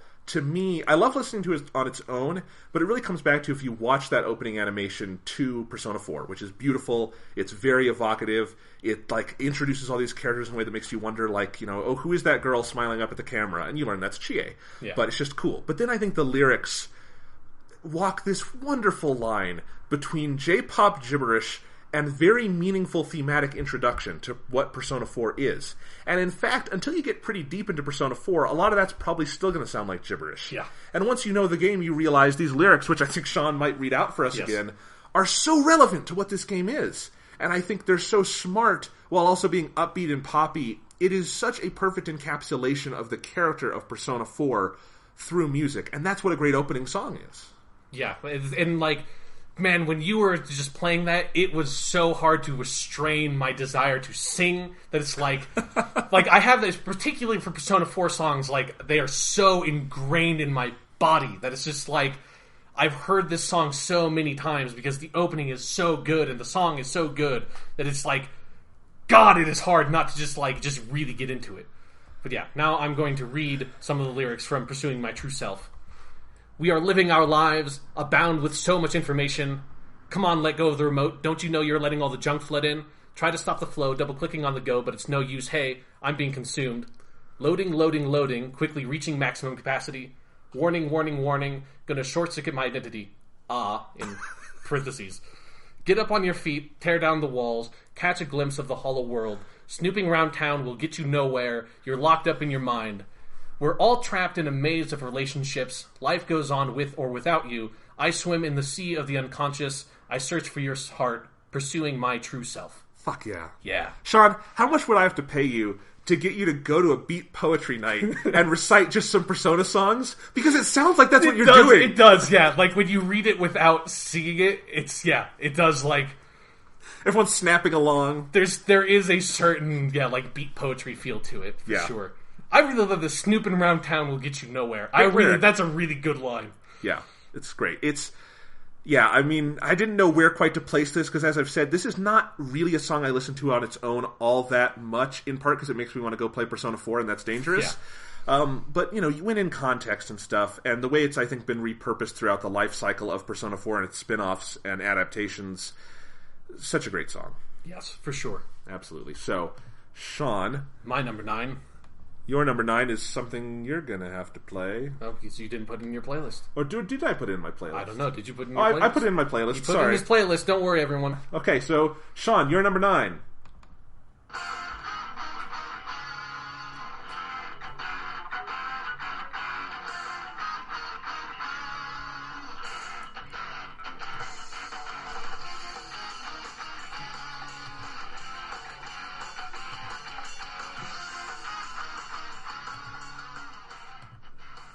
So my number 9 is Key Plus Words, which I don't ask me what the title means. I have no fucking clue. But it is the second opening to the Persona 4 anime. So the first one is Sky's the Limit, which also, that was the last song I cut from my list because it was like, I really like this song, but like, if it's a fight between this song and Key Plus Words, I gotta go play Key Plus Words.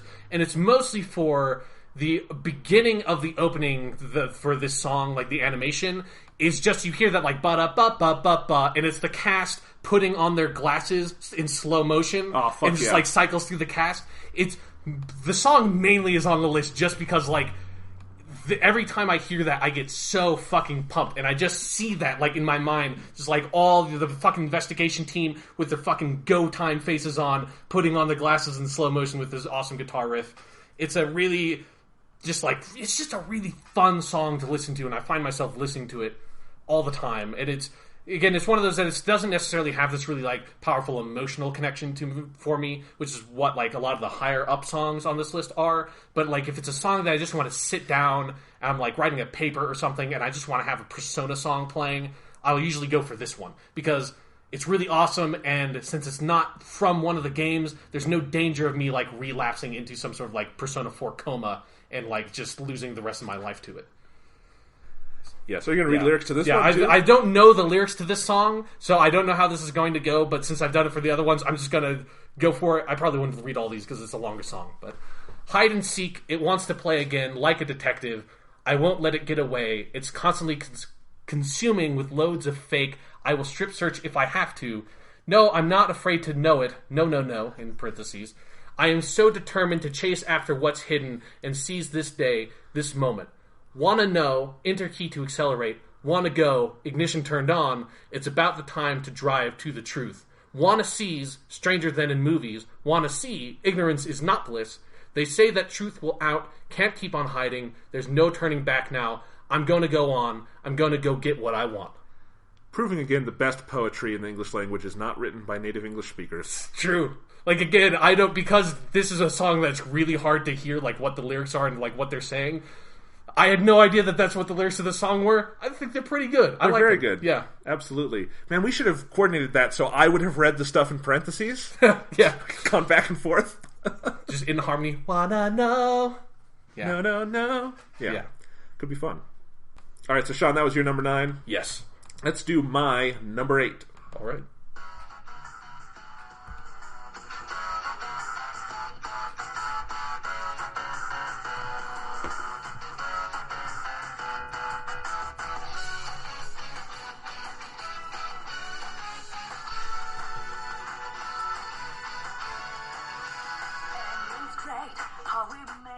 All right, so this is Maze of Life, written in all caps, and you got to remember that because it's important. All caps, Maze of Life, and they won't pause because iTunes is frozen, and so is my computer. But we got out of it, I think. All right. So, weird problems with my computer lately. Anyway, Maze of Life, great song. This is the theme to Persona Q Shadow of the Labyrinth, which I've reviewed on the show. It's the 3DS crossover game. Love the game, and I really love this song. Part of it is it is a fresh song, as you were saying before, but I love listening to it. I think it is such a joyous song, and it captures what that game is about so well. It's got these great lyrics. It's kind of about friendship and the craziness of life and all these things, but it is just this infectiously joyous song whenever I hear it. And if you've seen the actual intro with the animation and stuff, with all the chibi Persona characters... Yeah. It is so great, and there are multiple versions of this song too. The physical 3DS version came with a CD that is a remix. I didn't play that. That one's really good too. Yeah. But it's sung by Shihoko Harada. She does such a great job. And with Yumi Kawamura, right? She's in there too. Yeah. So the Persona 3 lady and the Persona 4 lady team up. Yeah. Like in the game, you've got the Persona 3 Cs and you've got Persona 4 Investigation Team. And they're teaming up, man. I mean, there's nothing better than a great crossover, and it's just it unleashes the fanboy within you. And this song does that so well. For Absolutely. Sure, yeah. This song is not on my list, but it was on like that short list of like, this song is really, really good. And like part of like because like every song I had to cut at some point was just like I had to come up with an excuse because they all really are on the list in my heart. Yeah. Is that I was like, well, I haven't played Persona Q, so I just can't put it on the list for like reasons. Right. So now, do you have anything more to say, or can I... You gonna read the poem? I will read out the lyrics to Maze of Life. Again, I don't know these lyrics. I don't know these ahead of time, unlike the other ones, so here we go. Ain't it great how we met each other on this wild and crazy carousel of life? Ain't it cool how it changed the paths of life, of our lives, set us off on new adventures? This carousel takes us round and round, this labyrinth of life you can't tell up from down. Having so much fun, we forget to check where this crossroad's taken us. But hey... Here we come. Okay. I'm sorry, this is my favorite thing we've ever done on the podcast. Okay. This carousel spins us round so much, sometimes you don't know should. You stay on or get off. It's only just begun. Welcome to this wild maze of life. These are hard lyrics to say without laughing. I'm sorry. No, they're good. And And this time I'm thinking of like a teacher in elementary school reading a Shel Silverstein poems. That's where I'm at now. It's like the part that gets me is we forget to check where this crossroad's taken us, but hey, here we come. That is really hard to say without laughing. Yeah. But that chorus you're singing, that's my favorite part of the song because it's just this giant celebration. And for a series I love, this song is almost like the ultimate anthem of why it's awesome and just for the fans. And I think that's why I put it, at number 8. A little higher than some other songs that I've maybe known longer, but this one just, it kind of encapsulates my love of the series. Yeah, it definitely is a good song to sort of embody that, like, post-Persona 4 crossover period we're in now. Yeah. That it does have, like, that just joy of, like, having both of the singers together and just, like, this really fun song. Absolutely. So, that is my number 8 song. Sean, your number 8. This is a good one. Yes, it is.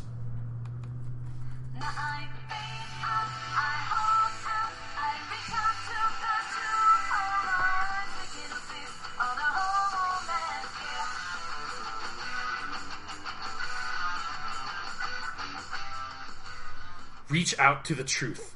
which is the battle theme from the original Persona 4. It's also in Golden if you get this like sneak up on the shadows, which is basically what I did every time in that game. So I think this song holds the distinction of being the song I have heard more than any other Persona song ever. Not even just of like any song on this list.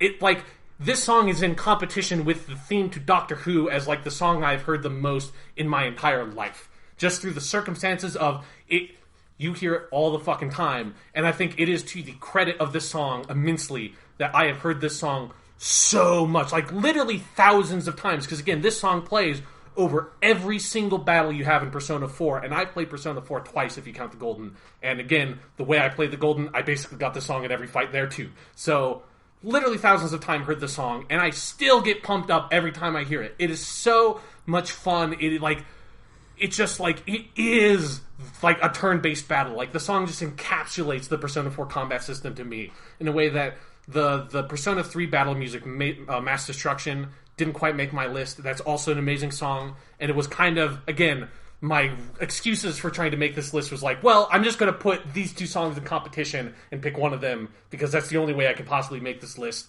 And Reach Out to the Truth, I think, has an energy to it that Mass Destruction lacks, that, like, makes Mass Destruction is really good, but I can't hear it a million times and still be as excited about it every time I hear it the way I can with Reach Out to the Truth. So that's why it's there on my list. Well, here's the thing. So Reach Out to the Truth is not on my list, and because I also put it against Mass Destruction, and I ultimately chose Mass Destruction. Interesting. And the thing is, I've heard Mass Destruction more times than any other song. Yes. I've played Persona 3 twice, and Persona 4 only once, which is the opposite for you. So, you've only played 3 once, right? Yeah. Okay. So yeah, in fact, I've played 3 like twice, 2.5 times. So anyway, so we'll get to Mass Destruction a little later. I love Reach Out to the Truth. I had no logic for leaving it off other than that. We played like 15 seconds of the reincarnation version here, and I want to go fight some shadows. So good. And then I also love on the soundtrack for Persona 4 the game, there's like 3 different versions of the song that all like start at different spots and like instrumental versions, and I like listening to all of them. I love this song so much that like I will just make a playlist that is all the different versions and like instrumental like bullshit of the song and just listen to them because it's so good every single time. Totally worth it. So now I'm going to do my rendition of the lyrics here. Now I face out, I hold out, I reach out to the truth of my life, seeking to seize on the whole moment, yeah. Naked truth lies only if you realize, appearing in nobody's eyes till they sterilize. Stop the guerrilla warfare to keep it fair. Bro, change your rage to a smarter, greater cause. You know the stake is high, stardom is near. Those who sympathized you die, killers pass you by. Do not waste your time in hating flirting guys. Use your might to AIs, do justice to them all. I don't know what that means. Now I face out, I hold out, I reach out to the truth of my life, seeking to seize on the whole moment to now break away. So yeah, use your might to AIs, do justice to them all. Here's the thing. That is complete fucking nonsense. I thought that's what that line said, but I thought it was just what I was hearing all this time. I don't think I've ever looked at the lyrics to this song. Mm-hmm. Yeah. That's the actual lyric there. Yes, that is the actual lyric, yeah. Fucking crazy. Yeah, and this is a song that, like, I know these lyrics because, again, like, at some point, I had to just look up the lyrics so I could know what she was saying, because, like, having my fake made-up lyrics or what it sounds like she's saying in my head was driving me crazy. So, like, I've sung this song, like, dozens of times, too, just, like, to maintain my sanity of playing these games over and over. Man, good times. So good. Good times. All right, now let's go on to my number 7. So nice.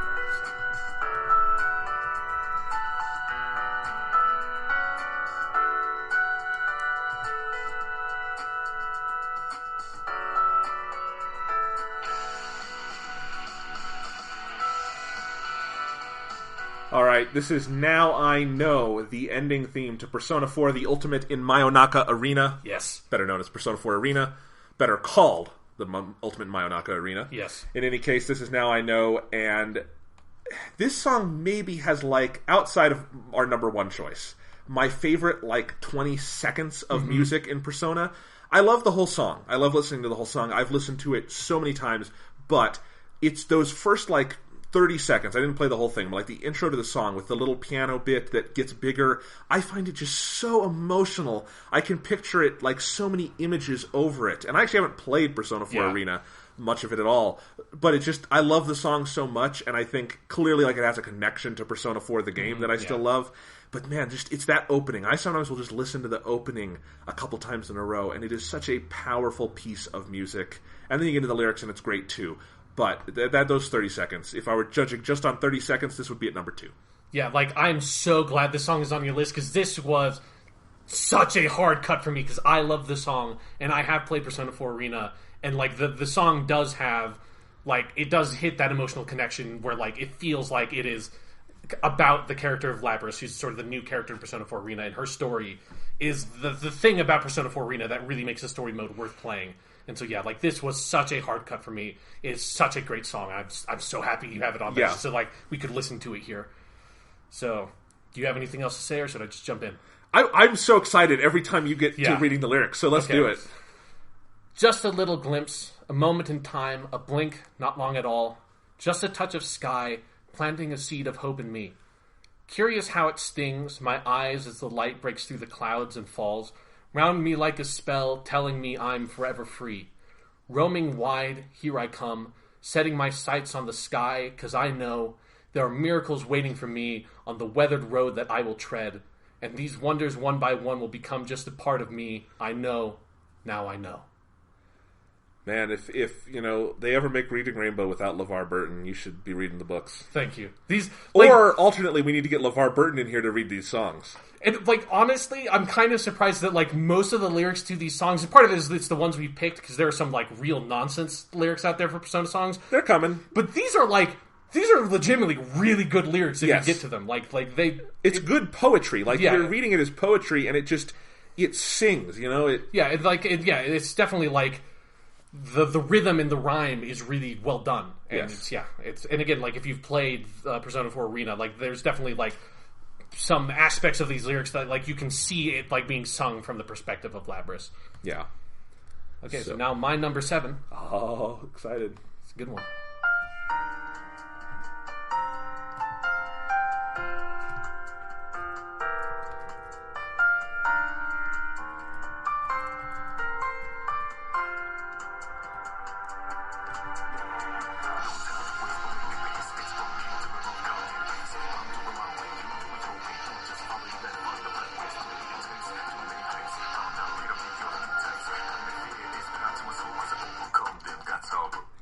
I couldn't cut off the rap. Oh my god, that song is so good.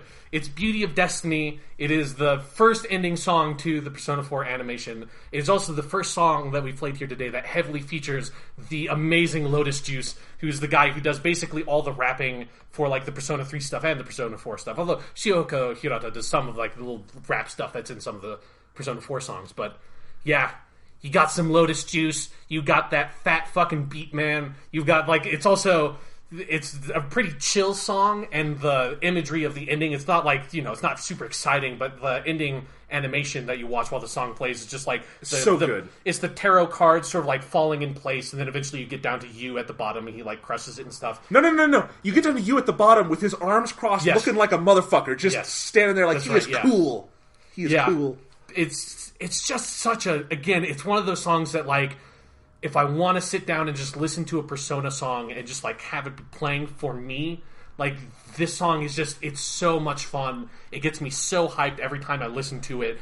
It's just fucking Lotus Juice, man. That dude can fucking rap when he needs to rap. He's really good. He's so good, and I think this is his best rap in the series. Like, and it's got more verses in the full version, but that first verse is so well written, and he just attacks it and tears into it, and that fucking, like I couldn't stop the song when we were playing it here, because it's like, that rap is just magnetic. It has, like, the song has such a powerful momentum to it, you know? Yeah, that it's hard to stop listening to it. Yes. It's really hard. And then it goes into the second part with Shihoko Hirata doing her part, and that's great too. Like, the interplay between that, it is a fantastic song. Yeah. And I mean, this is something I love about Persona 4, the animation. I always sit through the intro and credits. Mm-hmm. Yeah, definitely. And you are rewarded every time. Yeah, because, there are some shows where you just skip through the intros and the ending and you just go on to the next episode, and there's some shows that those openings and endings and those songs are so good, you have to watch them every single time, and you're sad when you don't have the opportunity to do that anymore. Absolutely. This is one of those.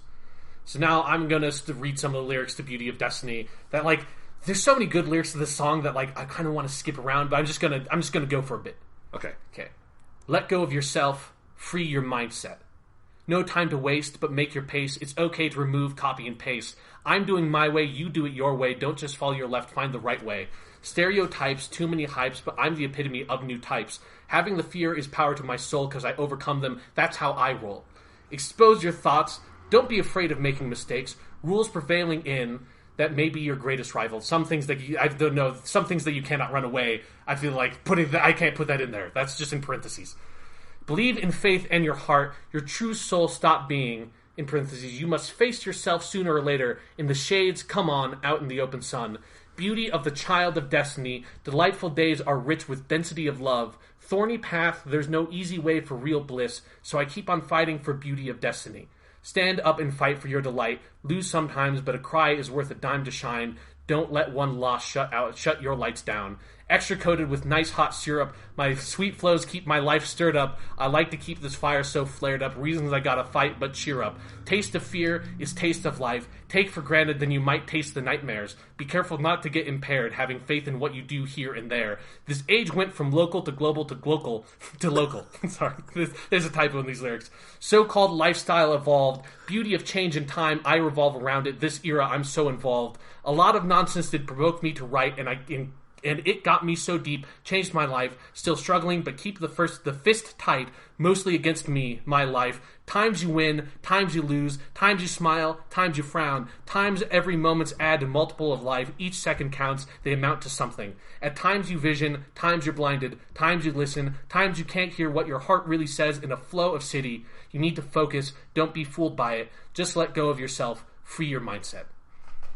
And there's more greatness where that came from. This is so great. So good. I just, every time I get to the full version of the song, they get to that, like, times you win, times you lose. So good. That part's so fucking good. Yeah. And it's higher on my list, but I love it, too, and we'll get to it, and we'll maybe play a little bit of it again, because it's so good.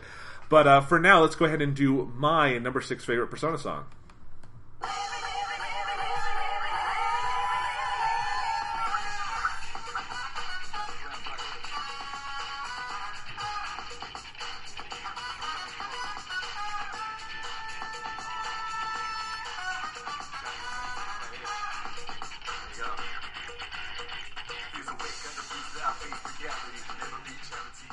Alright, this is Mass Destruction, the battle music from Persona 3. And there are a variety of versions of this song. Yeah. There's the original, there's the one from Persona 3 episode Aegis, or The Answer. There's the version on the Reincarnation album, and this can just encompass all of those. I'm fine putting them in a giant tie. Like Sean said about Reach Out to the Truth, I have probably heard this song more than any other song in the world, because I've heard this so many times, having played Persona 3 like 2.5 times, and I've listened to it so much on my own. I love Reach Out to the Truth, but for me, this is where it's at. Just that baby, baby, baby, baby at the beginning, like, gets me into it so hard. I, like, never am tired of that, no matter how much fucking grinding I've been doing. I love it. In fact, until recently, I had made this the ringtone on my phone. Oh, nice. And then I was out to dinner with my mother the other night, and I was awaiting an important kind of business call, and I got it in the middle of this restaurant, and it was super loud, and I had to run out of the restaurant to answer this call. Baby, baby, baby, baby, baby. Yeah. But I have no regrets about that. Yeah. Because it is so good. And spread the gospel, my brother. Absolutely. And Lotus Juice, man, I can't say enough good things about this guy. He is a fucking genius. He raps so well, and this song, like, it's just, the lyrics are fucking gibberish, but they're so great, and just hearing him go through them every time, I love it. And it just gives this certain flavor to those battles in Persona 3, and I love the overall hip-hop flavor of Persona 3, partly because it makes no sense, but it's great to have, and I think you get into those battles, and I think it's because those are moments when the characters are so uninhibited in Persona 3. They're just kind of working on instinct. They're kind of free. And I think that's kind of a theme of that game is where they are when they're in those battles. And it's like those are moments where you're kind of released from all the stress of the day and of this dark journey you have, is when you get into battle and you're playing Mass Destruction, and you know what? It's a good time because Lotus Juice is there serenading you. Yeah. Again, Mass Destruction was a real hard cut for my list. I completely agree. It's a great battle theme. It is a song you can hear over and over again. And yeah, just that opening, again, like Reach Out for the Truth has the same thing. It's like, it just gets you hyped every time you hear it, and you're just excited to have this battle. You're like, yeah, like, let's do this. I'm going to fucking summon some personas. I'm going to take care of business. Baby, yeah. Baby, yeah. All right, I can't wait to hear you try this one. Baby, baby, baby, yeah. And I'm just going to skip. There's a lot of like competing stuff, like lyrics in the song. I'm just going to go with the main lyrics. Fears awake, anger beats loud, face reality, never beat charity. The enemy you're fighting covers all society. Damn right. Mommy's not here, gotta fight. All night. Right here, shadow 10 o'clock direction, seize the moment, destroy the nation. Your rhyme is slow motion, give me motivation. Freaked out now and dead on arrival. What? Round up, around, spit out, all over. Rhyme like a rolling stone, come in a crowd. Watch out, they move, they diss you loud. Guess what this sound? It bombs whole ground. So round up. Don't ease your pace, cause enemy's brutal. Moments of truth, there ain't no truce. You're the only one. One world, one love, but the battle goes on. Shadows of mass destruction. Ooh, yeah. Okay, don't do that part. And then I'm gonna do a little bit of the lyrics to the other versions, because they have so different lyrics. I thought I told y'all to sit down or get down. I'm about to hit ground. When I'm in the box, my hit's way out of this bounds. Nobody's topping me. You know it damn right. Most of all's loving me. Doing it all right. Keeping my friends close and my foes closer. Things getting messy, but I never lift the nose up. As I get older, see things slower. My enemies looking like kids, and I'm the grown-up. Forget it. I'm the next masterpiece made, a new generation team, a wicked beast ace. But I'm the Mr. Nice Guy. See, I'm a wise guy. Not a mafioso, but I hustle like Mike. Lay low if you're feeling me. I take these beats. Freaks go crazy with me, so put them up in this bass with me. So shake with the man, L to the J's, now follow me. That's the best version. Yeah. That is so great. Yeah, so there we go. That's Mass Destruction. Great. Sick beats, man. Great fucking song. Great song. All right, so now we're going to do your number 6.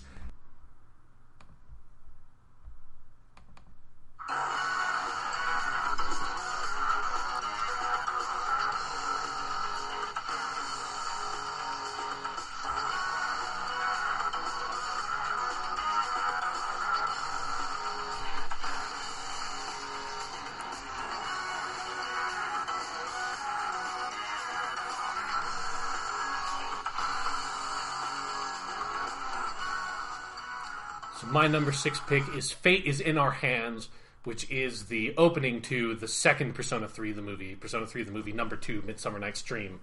And it's really nice that you had Mass Destruction here, so I can now... It's just a fucking Lotus Juice block, man. That's what we're going on right now, because this is all Lotus Juice. His raps are so fucking hot, man. This song... we didn't really get much of it in the sort of excerpt that you played here, but when this song gets going, it is really powerful, and something that, I'm usually not that into this genre of music. It's not, it's sort of my wheelhouse, but, man, this song gets going, and Lotus Juice gets going. It has that same quality that Beauty of Destiny has, or Mass Destruction has, where it's it has this profound momentum to it, where it's I can't stop listening to this song. And the song, it goes places, man. It's not just, the same sort of 30 seconds repeated over and over, which is what a lot of sort of more poppy music can be. I feel like the song really evolves as it goes along, and just, it really... It's a song that every time I listen to it, I have to listen to the entire song. It's so good. Absolutely. And this one is also on my list. It's a little higher up. I love it so much. But I'm going to talk about it now. And okay, yeah. It is, as you say, as it evolves and gets bigger, because the main, verses are great. But when you break into the chorus, yeah. I find it almost overwhelmingly emotional. Mm-hmm. Because it speaks to what Persona 3 is about better than maybe any Persona 3 song other than Memories of You. Yeah. And I actually think it's poorly used in the movie, and I love that movie, but it's kind of just used a little bit at the beginning.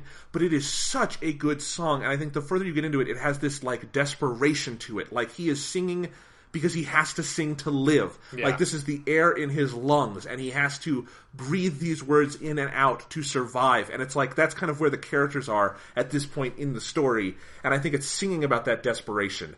Yeah. And about the kind of unity these characters are finding in each other. It really, I think, speaks to the entire arc of what that second movie is. Mm-hmm. Yeah, when I first heard it, I assumed it was the ending theme, and I'm glad they didn't use it there because it would have been the wrong tone. Yeah, it would have been weird.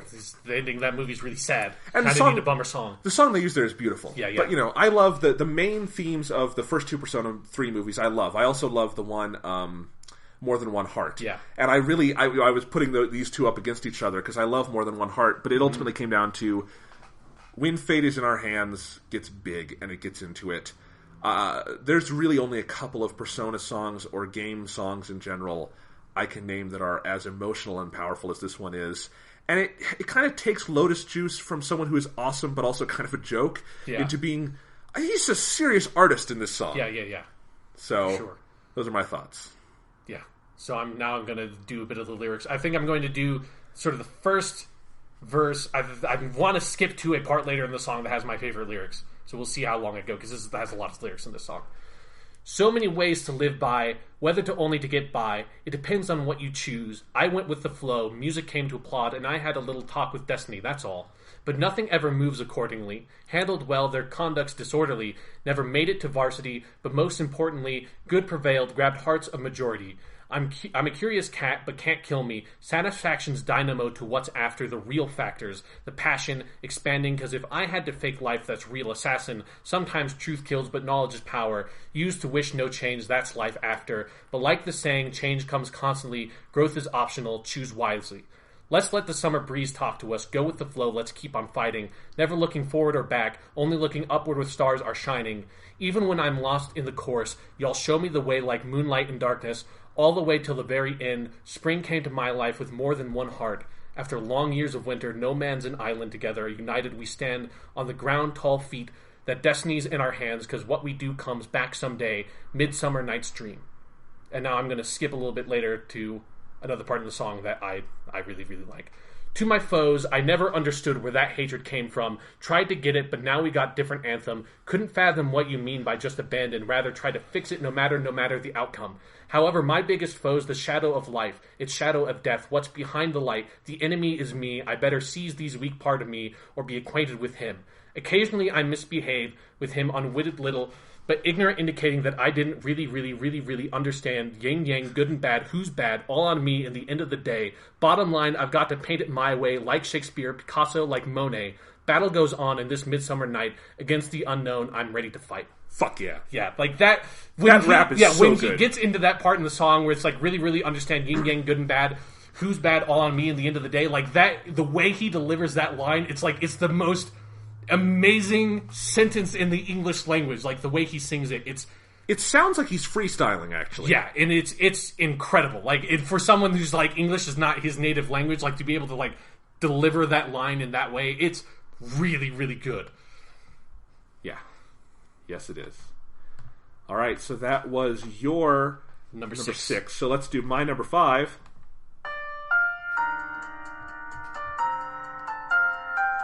All right, you guys have heard this one. Yeah. That's Beauty of Destiny. We said what we had to say. It is phenomenal. I just love listening to it. So Beauty of Destiny, that's my number 5. Number 5. Oh, we've heard this one too, but let's really quickly.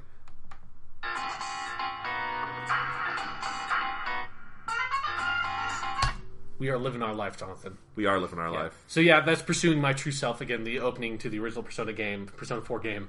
It's my number 5. And I just like, when I think about this song, like, or I hear this song, like, it fucking takes me back to that, like, generational moment for me of just like, because this was the first thing I heard. You know, this was like my entry into Persona 4, which was then your entry into Persona 4. It's like, it is the Persona 4 singularity, the Persona singularity for me. That's like, it all comes back to this moment. And like, the one thing in particular that I like about Pursuing My True Self, as opposed to like some of the stuff that like later happens with like Persona 4 the Golden, is like, I really like what they've done with Persona 4 and like the way they've evolved those characters and the remakes and stuff. But there's something so pure and like kind of edgy about Pursuing My True Self and that animation and the song that like is a little bit lost in the sort of Persona 4 the Golden. Like, if you compare Shadow World to Pursuing My True Self, with Shadow World as the Persona 4 the Golden opening song, like, Shadow World is a lot more happy and peppy, and it's got, like, you know, it's everyone's dancing in that opening. It's like, dude, Persona 4 is like a game about fucking murder. Like, it is dark, it is intense, and it is severe, and there's something that, like, Pursuing My True Self, that song and that animation, like, creates that atmosphere in a way that, like, is what got me absorbed into that game in the first place. Like, there's a foreboding to this opening that is really powerful, and that, like, sense of, like, what the title of the song is, Pursuing My True Self, that it, like, introduces the themes of the game and the quest of the game and how hard that is and how harrowing that is, like, as an individual to sort of, like, go on this journey that these characters are going on. And this opening, like, encapsulates that for me.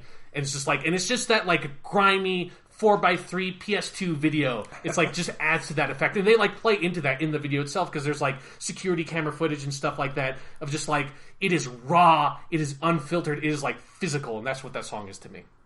Absolutely. Great song. All right, so that was your number 5. Let's go with my number 4. All right, you guys heard this one too. This is Fate is in Our Hands from Persona 3, the movie number 2. It's great. We just talked about it. Lotus Juice, you the man. Lotus Juice. I want to give this guy a high five. Yeah. All right, so that is my number 4. Sean, your number 4.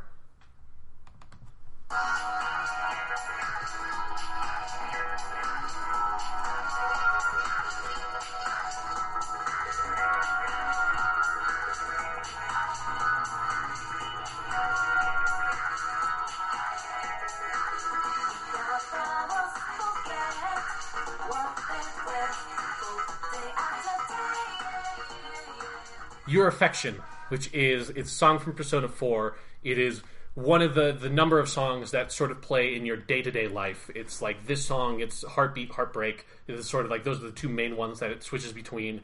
And then, so this was one of, like, the hardest picks I had to do, was that I kind of just, like, lumped all of those, like this, Heartbeat, Heartbreak, Signs of Life. Like, I just put those in a big pot, and I just stared at it, and was like, which of these songs do I pick? Because they are all so good, and they are the most dangerous Persona songs for me, because these are the ones that, like, I hear these songs, and I'm, like, sucked into it. Like, because, again, like Reach Out to the Truth, like, you hear these songs again and again and again and again while you're playing the game, and yet they never get old. And I don't know what it is about Your Affection that gave it the edge on for me, for those other songs to get it on this list when they did not, but it's that beat. Like, there's something about it. It's like, this is the one out of the most of them that I hear it, and, like, I'm afraid I'm going to just relapse. Especially if you listen to the version that's just on the game soundtrack, which is the one that you played.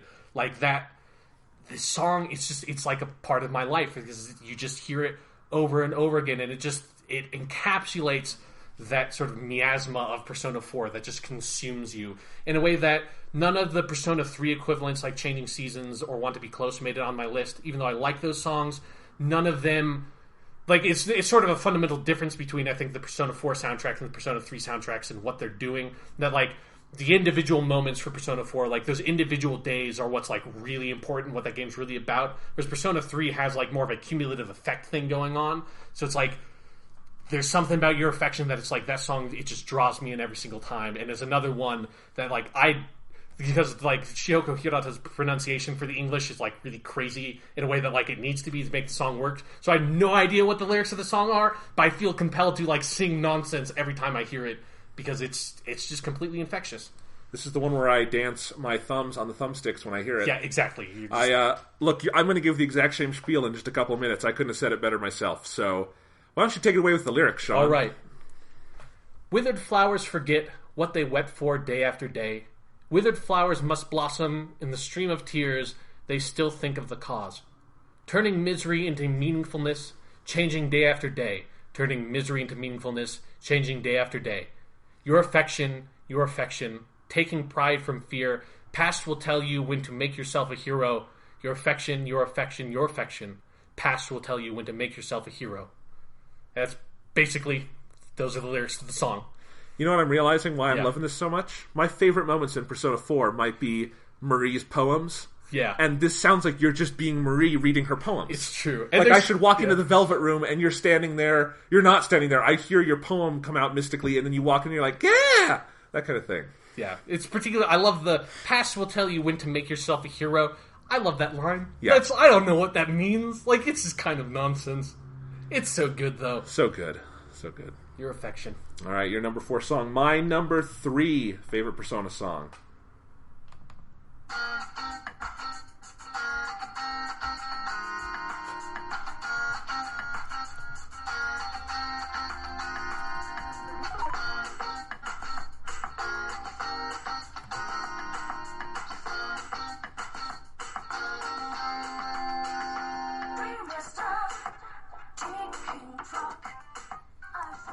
Burn My Dread, the opening theme for Persona 3. This was the toughest one for me to place on this list, because I think it's a brilliant song. Yeah. I think it has such an iconic kind of beat to it. It is so distinctive. I can't name another song like it in the Persona-verse or anywhere else. I think it's an utterly unique song. I think the way it is sung is so transfixing. I think it's got this kind of hypnotic effect to it, which I think fits actually very well for what Persona 3 is. Yeah. And again, when you combine it with the visuals, I think it's just one of my favorite just visual openings to a game ever. I think it's so evocative in so many ways. Yeah. But that song on its own is just so evocative too. And I think this is a tough game, I think, to figure out what kind of music should work for it. I have to imagine this was a challenge for Shoji Meguro and company. And I think just this opening salvo of Burn My Dread, and you get into the game with that. And the way they repurpose it over the course of the game. Like, you hear it a little bit in the beginning in those great cutscenes. It's on my runners-up list of the final battle version of Burn My Dread. Burn My Dread Last Battle. Last Battle, which is terrific. It is just such a great song. It's not necessarily one I always bust out and listen to on its own. And it's not because I don't like to listen to it on its own. It's because I think it's kind of one you have to savor. Yeah. And listen to it maybe a couple times a year on its own if you're outside of the game. And just kind of let it sink in and think about it for a minute. Because it has this kind of, like I said, hypnotic power to it. And these fascinating lyrics that mean nothing, but they're great. Yeah. And there's just nothing like it. And so I it's the opening song to my favorite game of all time. I guess number 3 is as good as place as any to put it, you know? Yeah, for me, I agree with everything you said. Burn My Dread didn't quite make my list, because again, I just put it in competition with Pursuing My True Self. And I think, honestly, the reason why Burn My Dread, I think you almost kind of explained why it didn't make my list, is that it's kind of a difficult song. There's something that's I really like it, but it's almost hard to listen to in a weird way, of it is very unique, and it moves in strange ways, and it doesn't sound like how songs usually sound, which is not a criticism. It's a compliment, but it makes it so it's I didn't know what to do it with my list, so I was just I'm not going to deal with it, hoping, and I was right, that you would put it on your list. So I was I'm just going to offload that duty to Jonathan. Thank you for picking up the slack. No, I think we read each other very well, because that's when I left Reach Out to the Truth. I'm I know Sean will have this. Yeah. So, when it comes to Persona, see, we know each other. It works. Yeah. All right, I can't wait to hear you read this. Yeah, so here we go. The lyrics to Burn My Dread. Dreamless dorm, ticking clock. I walk away from the soundless room. Windless night, moonlight melts my ghostly shadow to the lukewarm gloom.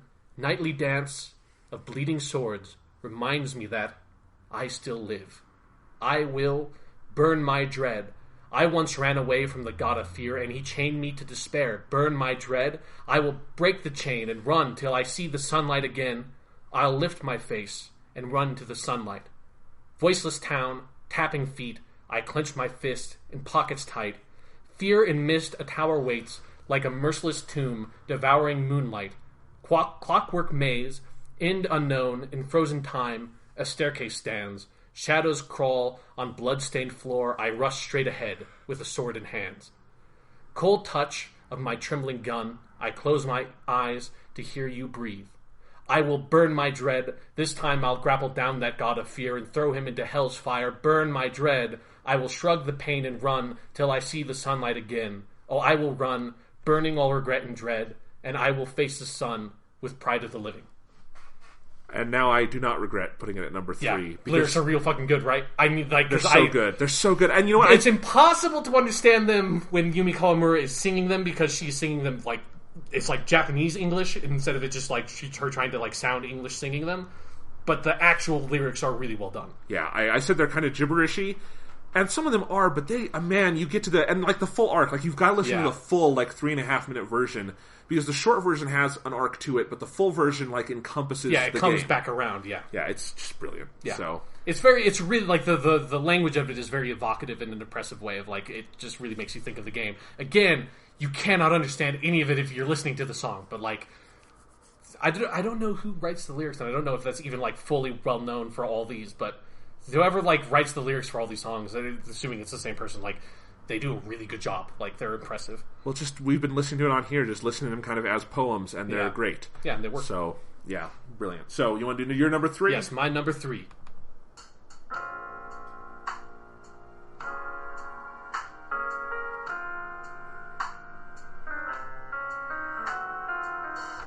we've heard this Man, one. that takes me back. Remember when we decided to do a top 10 podcast for Persona 4 Persona lyrical songs? Yeah. I do. And because yours was number 10, right? For Heaven? Yeah. Yeah. So if you don't remember, that was Heaven, the Nanako Dungeon song. I sort of said my piece when you had it on your list, so not really much to add. I think it's a really powerful song. It's like at this point, like, we're high enough on the list that I just need to start justifying why it's so high. So I guess, like, why I have it as my number 3 in particular is because it has that, like, emotional tie to Nanako. And not only that, but, like, this is a song where you can understand the lyrics when you're listening to it, and it's something that, like, when you're playing that through that dungeon, you hear it enough that there was a point where every time you get into battle, it cuts off the song. And so there was a point where I just decided, the first time I was playing the game, to just stand there and listen to the song, because this was before I had any of the soundtracks or anything. I didn't have another means of listening to the music. And I just, like, listened to the song and listened to the lyrics, and, like, it really hits you, and it reframes this character, Nanako, that is a really, like, important supporting character in the game, but you don't get a lot of insight into her at any point.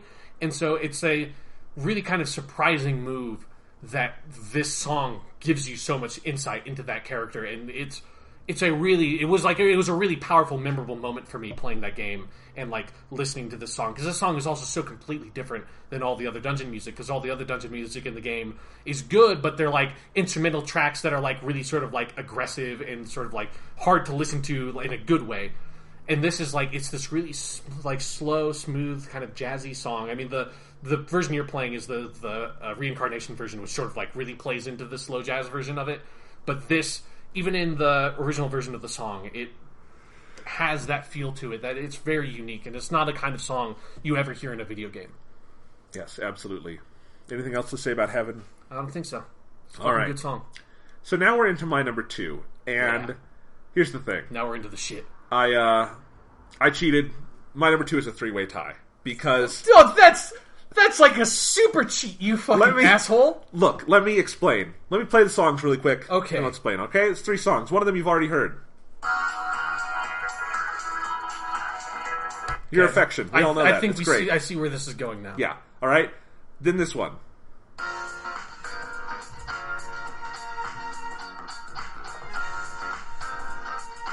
And that's Signs of Love. And then finally...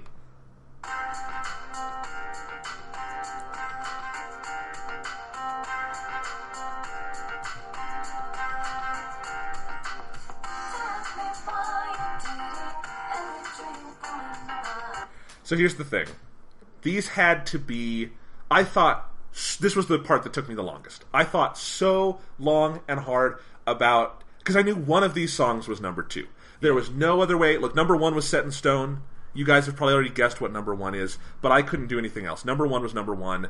But then after that, I knew what number 2 was also. Because there are a choice of among 3 songs that, as you said, if I listen to it, all I want to do, it doesn't matter where I am in the world, what I am doing, I want to drop everything, go find my PlayStation Vita. If it's not charged, charge it, because sometimes it's dead because it goes months without use, and play Persona 4 again so I could hear these songs and visit Inaba. I think, and this is why I can justify tying them, because I think there is a draw to the Persona games, and I think to Persona 4 in particular, because of the way it uses music and the day-to-day structure, that is genuinely nostalgic. And I can't say that about any other game. I can say I am nostalgic for other games. Like, I am nostalgic for Super Mario 64 because I played it when I was a kid, for instance. Or the original Smash Bros. Or something. Those are games I'm nostalgic for. I am nostalgic about, Persona 4 and the world of Inaba. Like, that is a life I lived. Yeah. That was a world I existed in. It feels like I spent a year of my life there, and I want to go back. Like, I think about that the same way I think about real-world locations I visit on vacation every year. Mm-hmm. And... one of my ultimate windows into that is these 3 songs, Signs of Love, Your Affection, and Heartbeat, Heartbreak, because those are the main 3 you hear on a day-to-day basis. Yeah. It's what play in the different areas of Inaba and your house. And because of that, I can tell you what my favorite one is. Technically, it's Your Affection. If I, gun to my head, I could pick that one. All right. But it wouldn't be honest, because the experience is it's those 3 together that blend for me. Sometimes I get lyrics from one mixed up in the other. They are just in this kind of mixing pot for me. And so they have to be a tie at number 2 because those 3 songs together constitute my second favorite Persona musical memory and the most powerful Persona musical songs for me. Yeah, well, it's really good that we decided to make a top 10 list of like Persona musical memories instead of top 10 list of Persona lyrical songs. You cheater. It's a total cheat. Cheating. I figured we're indulgent enough. I can cheat. Cheating, cheater, pumpkin eater. Are you 10 years old? What the? Are you? Because apparently you don't know what a fucking top 10 list is. You put three songs at your number 2. Understand, I recognize why. When we were doing Your Affection earlier, I went through the same dilemma, but I'm a fucking man. I, like, saddled up and I picked one. I am trying to make a statement with my number 2 here. When the fascists take over the world and they say you can only have one of these songs, you're going to have to pick one. You won't make that choice, and they'll kill you. I already have one lined up. That's all I'm saying. So right. I'm going to read some of the lyrics for both of those songs, because I'm not going to pass up that opportunity. Signs of Love, here we go. Signs of Love. Signs of love overshadowed by dreams. Baby, don't worry, because you ain't alone. Only time running days without nights, tears pass through. He said, I'm the one who's got to leave. I said, nobody's really got to leave, cuz I don't hear enough information. All I need is admiration. Big bro frustration, bro, he goes. Life is short, we give a shot. But didn't work, honey, because we had a whole lot going on and on and on. Signs of love overshadowed my dreams. Baby, don't worry, because you ain't alone. Only time running days without night. Tears pass through. Every time look at the picture in the frame, gaze and fascination so hard, you still think that this is nothing but love. Rain still falls. So that was Signs of Love. It's fantastic. Now I'm going to do Heartbeat, Heartbreak. It's a little more simple. Tell me why you did it. Every dream falling apart. Tell me why you did it after the promise. Still aching, still aching. Oh baby, I need your love. Looking so different, glaring street light. Heartbeat, heartbeat. It keeps on pounding. Heartbreak, heartbreak. You tell me goodbye. Heartbeat, heartbeat, it keeps on pounding. Heartbreak, heartbreak, you tell me goodbye. Heartbeat, heartbeat, it keeps on pounding. Heartbreak, heartbreak, you tell me goodbye. Heartbeat, heartbeat, it keeps on pounding. Heartbreak, heartbreak, you tell me goodbye. Heartbeat, heartbeat, it keeps on pounding. Heartbreak, heartbreak. Okay, that's enough. Okay. That's enough. Were you going to go until I stopped you? Was that the plan? Yes, I was just waiting for you to step in and intervene, because that is that song to me. It's just like that like verse just like over and over and over again, and it's great. Yes, they're good songs. You're a cheater. Heartbeat, Heartbreak is the one that actually I think hits me the hardest when I hear it. Of like, I want to go play the game because it gets in your ear. It's an earworm. It's so infectious. For sure. So I'm sorry I cheated, but cheating felt the most honest to me in this moment, which maybe says something about my character. I don't know. Yeah. But, all right, your number 2 song? My number 2 song. And it's not a cheat. It's really, actually, truly honest.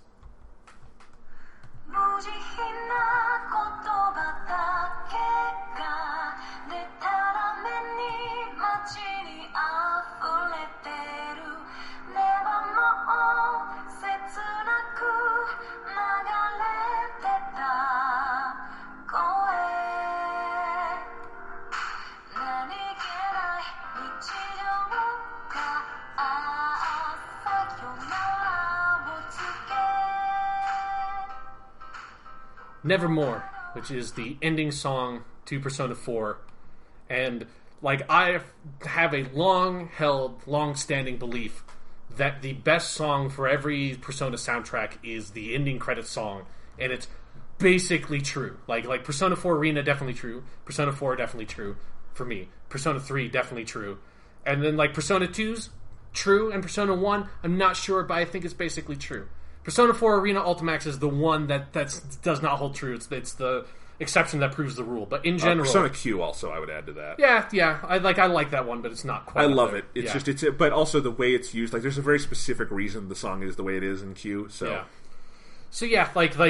there's a reason why the ending credit songs are always kind of like the best parts of these games. It's because these games like use the ending credits as like a diegetic part of the story, that it pulls. Like, that time that you spend at the ending credits is really important, and that's why these are these, like, custom-made, beautiful songs that sort of round up the whole experience for you. So, in both Persona 3 and Persona 4, because we're, spoilers, we're going to talk about the Persona 3 one pretty soon. The Persona 4 one does what the Persona 3 one does as well, that it's the cast, like, their sort of images come up, and you have, like, this sort of, like, rolling background with the train in the background for Persona 4, and the credits are playing, and you just, like, the cast fades up and then fades out, and you're listening to the song. That it's in Japanese, but, like, the the musicality of it, like, it really gets across what the lyrics say. And I'll do a little bit of the lyrics, but it'll have to be a translation. But it's a really powerful feeling because it is this culmination of everything that came before. And that's not just because the song is really good, but also that they have seeded aspects of that song and parts of that song through the soundtrack and through the events of, like, you know, like if the song that plays at the opening menu for Persona 4 is just an instrumental version of Nevermore with like a lot of like the sort of like the backing elements taken out of it. And there's a lot of that, of little echoes of this song throughout the soundtrack that's like you don't, and a lot of them are really subtle, like they're hidden like boss themes and stuff like that, and I don't think you fully realize until you get to this ending credits that's like the soundtrack has just been building up to this moment, and that's what those brief echoes are. And that happens in a lot of different soundtracks, but there's something about it that's so beautiful because I think like these ending songs are so amazing and they are so emotional and they so perfectly tie into the games that they represent. That's like when you get to Nevermore at the end of Persona 4, like it just, the entire experience like hits you like a train. Like it just like blew me over the first time I played that game, and it just an incredible emotional, just cathartic experience that this song represents to me. And so it's not even necessarily that I think like, you know, this isn't the song that like I would listen to this song more than any of the other songs below this on the list. It's not that. It's that this song holds an emotional weight and value to me because of its place in Persona 4 and what it does for that game and what it represents for that game's soundtrack, that it has to be here on my list. Yeah, I love Nevermore. I agree with so much of what you just said. For whatever reason, it doesn't hit me as hard, and I felt like my thoughts on how they do endings was well enough represented that by my number one that I kind of felt okay leaving it off my list. Yeah. But I mean, you also tough. Like the experience. I think is slightly different in the Golden because the Golden's ending is not as good as the originals. Yeah, yeah, and I get it. Like I could understand and put myself there, but it's still, you're right. It's a little different, and but it's a beautiful song, and it does exactly what you're saying. Yeah. So I'm going to do a little bit of the lyrics, but again, this is it has to be an English translation because the lyrics are originally in Japanese. Irresponsibly ruthless words fill this town, but nevermore will a painful voice flow by. Those days we spent casually are bidding farewell to us as we lose those irreplaceable days. The rain hides the sun, stealing away its light. I'm troubled as I lost what I believed in. I won't forget those days that I spent with everyone precious to me. Nevermore will I be alone even in the darkness. I will find it, that precious thing that I lost. Nevermore, because I'm sure your voice will guide me. I'll just stop there. That's a beautiful translation. Yeah, the translations are really good. Good job. Yeah, it's a... Yeah, and like in those Nevermores are like that's English in the song, so that part you definitely get. You definitely even if you don't really know. And also like, you know, I'm not exactly fluent in Japanese, but I know enough to sort of like be able to look at the Japanese lyrics, and like the songs are really beautifully written. I say songs because of what we're going to talk about next. But yeah, the lyrics are beautiful in Japanese. So. You want to read them in Japanese too? No, because that would be just complete nonsense for all the listeners. Okay. All right. So you want to do it? Number one? Yeah, let's do it. All right.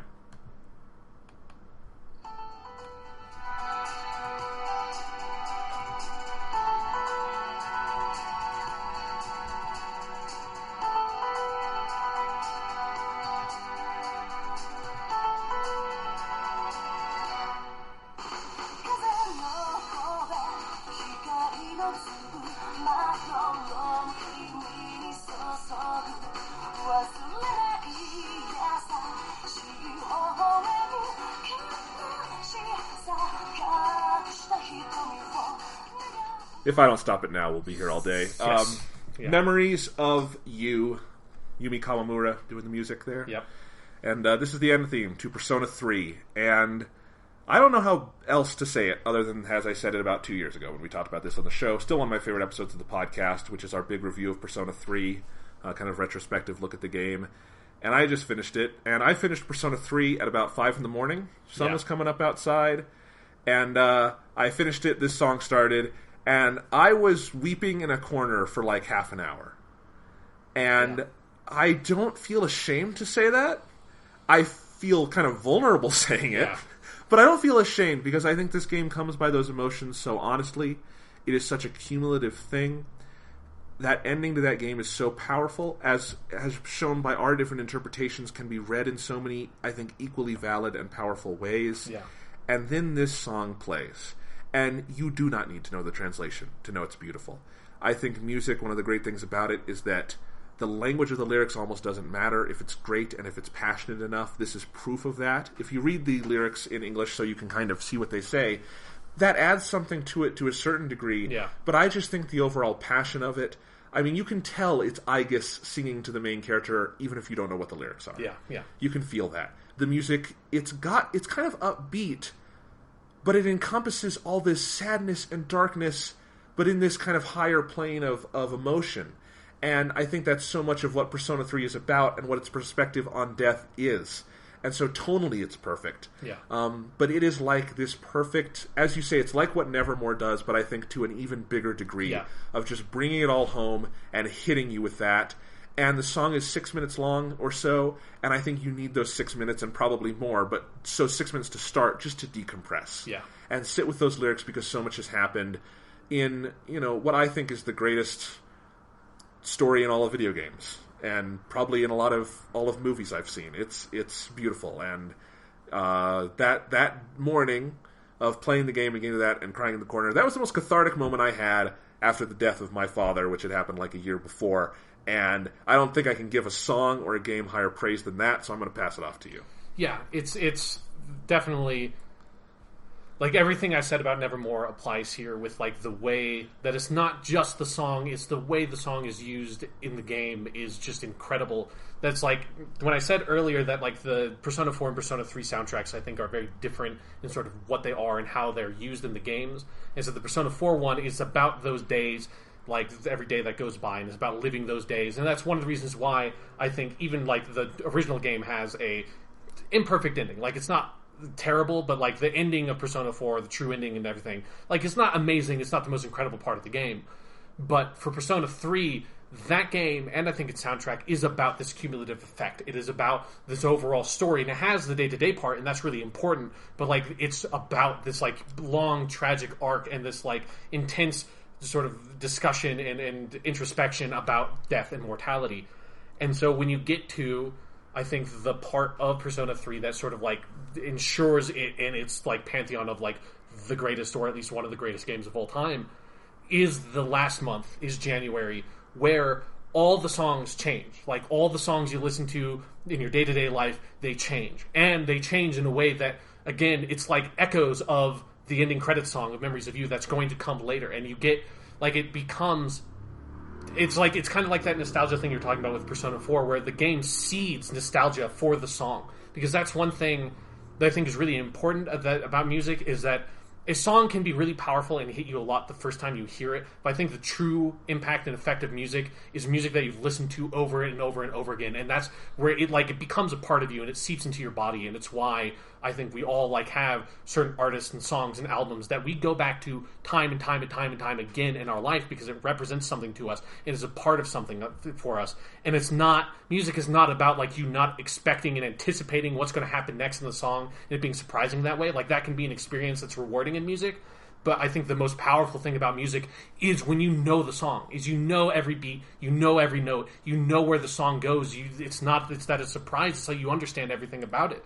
And the fact that the game seeds that for you and creates that, and you don't even realize it, that you know the melody and you know the structure of the song, you know what the verse sounds like and you know what the chorus sounds like when you get to those end credits. And so like this song is about memories, like it is about Aigis' memories and affection and love for the player character, and you are introduced to that experience naturally because this song is a part of your memories, and because also Aigis' entire social link plays out through that January section in the game. So in particular for her and her relationship with the main character, those songs are embedded into those memories and into those feelings, and that's how the game presents it to you. And it's something that like it took me like a long time when I was making this list and I was thinking about like why Memories of You is so powerful, and that's kind of like this argument that I'm making now is something I'd never really fully had been able to articulate about the game, and now that I've had some distance from it, it's like I think I have more recognition for the song, and not just how beautiful the song is, which is everything that you gave, like sort of like spoke to, and everything. I agree with everything you said, but it's how the song is used and how it is placed within the game to affect the overall narrative and story. That to me is like the truly impactful element of it. That it is part and parcel to Persona 3 and to the themes and the message of Persona 3. So, yeah. Absolutely. Yeah, not much more to say than that. So are you going to read some of these translated lyrics? Yeah, I'm going to read some of the translated lyrics. Again, the song is originally Japanese, so the true, full effect of the lyrics are not apparent in the English translation, but it gets it across at, like, this man when, like, because this song, like, it affected me emotionally really strongly, but it wasn't until, like a couple of weeks after I finished the game, and I, like, that was when I had, like, gone and I got, like, all these soundtracks and stuff and was listening to them, and I decided I want to know what these lyrics are, because that was also before I had actually started studying Japanese, and, like, just looking up these lyrics and listening to that song, and like you said, you get the sense of it, like, you understand the broad strokes, but, like, the specifics of what is being said, like, there's something that, like, it really welled up in me when, like, I did this. So, the voice of the wind and drops of light pour into the napping you. I won't forget about your tender smile and eyes that you hid in sorrow, to wish, even if it's painful, I got the courage to confront things from you, so I'll go on. Inside of a dream, when I wake up, we can meet again. Concealing distant memories in my chest, I sing. Because you protected the ephemeral and flickering world with your hands, now you may simply fold your wings and rest in peace, wrapped in eternal tranquility, love through all eternity. You may rest in my hands as I watch over you tenderly. I remember about you, how you laughed, how you cried, how you got angry. I will never, ever forget about you until my life is exhausted. At the intersection, I heard a voice similar to yours. I turn back, then look up at the sky, fighting back tears that nearly spill, believing that I can indeed meet you again tomorrow, someday. I grow lost alone on a rainy night, on a sunny morning. I keep waiting for you. I won't forget about you. I dashed through the night. At the bright and shining moment, I was together with everyone, without knowing that it was an irreplaceable time. I carried on now. I simply try to reminisce dearly. I will embrace the feeling. You were definitely by my side back then. At all times, at all times, at all times. You were laughing right next to me. Even if I lose you, I'll recover you. I will never leave you. Well, this is the most emotionally honest The Weekly Stuff podcast has ever gotten. This is like you said earlier, like, you feel emotionally vulnerable. Because it is something where it's like, I have such a profound affection for this story and for these characters and for Aigis in particular and her relationship with the main character that it's like, it's so strong that, like, yeah, it's hard to, like, speak to it almost. That's like, these lyrics are, even if it's just the translation of it, like, the content of the language sort of transcends the form of it in a lot of ways, because it does speak to something so universal of dealing with the death of someone you really love, and it's incredibly powerful to me. Yeah, so that about sums it up. We talked about a lot of fucking great songs here, you know, and I look forward to playing them in remixed versions and dancing all night. But the fact of the matter is, these are just tremendous works of art, and they're works of art that work within bigger works of art, and that's what it's all about, you know. You want to do some runners up?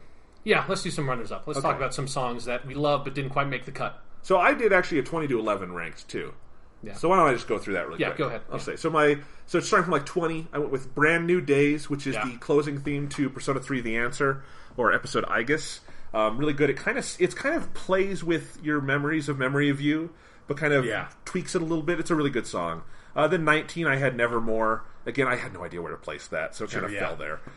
18 is Wiping All Out. Now, that is the battle theme from the female protagonist version of Persona 3 Portable, and it's similar to Mass Destruction, but different, and I really love that one. I think it's just great. Yeah, it's really good. 17 is True Story, the Rise Kujikawa anthem. You gotta have that on there, because it's got Kuma singing, you know? It's great.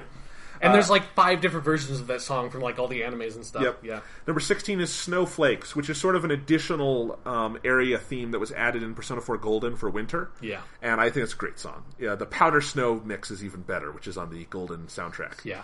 So we got that. 15 is the Persona 3 Fest opening. I just fucking love that. Like, I was so close to putting it... Like, I didn't put it on my list. I was so close because I was like... It's weird because it's just like, it's kind of a remix of all these songs, but it's like, that's why it's so great. It's got a new rap over it from Lotus Juice. It's a really good song, but like, I just couldn't figure out how to like place it on my list. Yeah, every time I boot up Persona 3 Fest, I fucking listen to that. It's great. So good. 14 is Burn My Dread, the Last Battle version, which, talk about a conflux of gaming and music. That is something powerful. And the version on the Reincarnation album is even better. Number 13, just one of my favorites to listen to, the Deep Breath Reincarnation song. Yeah. Which is completely different from the song in the game. Like, as different as two songs can possibly be. Yeah, and I love Deep Breath too. It would be like in my top 25. But this version is just, it's like a great little love song. It's weird. It's a Lotus Juice one, too. Number 12 is More Than One Heart, the closing theme for Persona 3, the movie number 1. It's a great song. Yeah. And then we got number 11 is Reach Out to the Truth. So that was like my closest runner-up. But those are the other 10 that I felt like really bad for leaving off. So what have you got? Yeah, like, I think you actually covered a lot of it for me. Like, let's see. When the Moon's Reaching Out Stars is a really good one. I actually wanted, if I can find the Polonian Mall version, which is the shop music.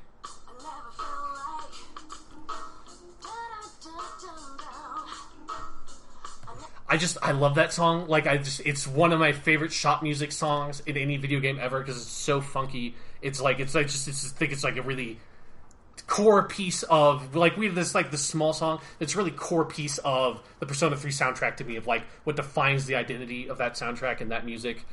Changing Seasons is a really strong one for me. Here's the one that I'm going to actually play a little bit of this one too. That it's from the old Persona games. It's the Satomi Tadashi Pharmacy song, but it's basically in Persona 1 and Persona 2, the stores you visited for your normal items were all like owned by an in-game character called Satomi Tadashi, and it just, the full effect of the song will not be apparent if you don't understand Japanese, but basically the song breaks the fourth wall and is just talking about, like, literally like, hey, if you get sick, buy this poison because that cures sickness. So I'm just going to play a little bit of it because I love it.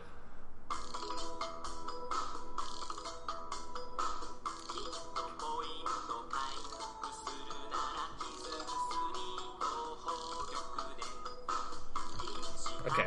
Yeah, so that is phenomenal. Yeah, so that first line, and there's a million different remixes of this from the Persona 2 games because all the different cities have different versions of this song. Like, one is like a Yakuza up version of it and stuff like that.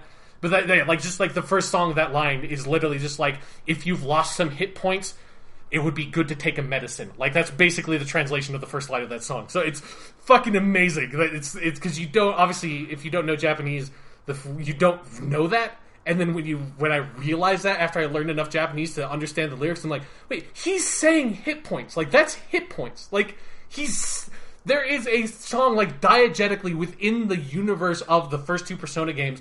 Like, hit points are an actual thing that, like, this song is referring to. It's not just a video game concept. This is, like, something that these characters have to live with in their lives. Because it's like, that's what that song is implying. That's what that song says. Sean? Yeah. Fuck you. Now that I have heard that song, I'm going to have to play Persona 1, 2, and 2, 2. Yeah.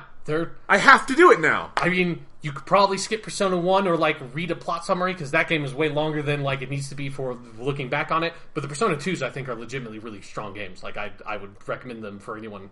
Oh, have you finally played them? I didn't know if you had. Yeah. They're really good. Full review next week. Just kidding.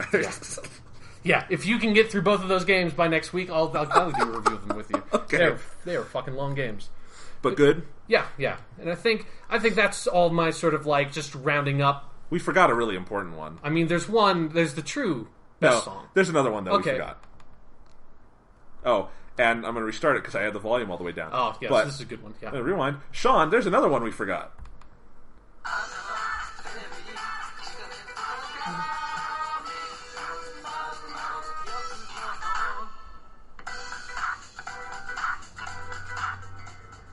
I mean, Memories of You's got the emotion, but Chikanet Tanaka has... Yeah, it's the song that plays over Tanaka's, like, selling, like, this weird, like, mail-in order business for, like, sending... That you never need? Yeah, sending, like, swords and chainmail to teenagers, because that's the shit you fucking buy on it. Yeah, it's a great... That song's really good, because it just, like, encapsulates a part of, like, Japanese culture that the rest of those games don't quite approach. It's just, like, this nice gesture towards, like... this larger capitalist infrastructure or something going on in the background of Tanaka. Yep. It's pretty good.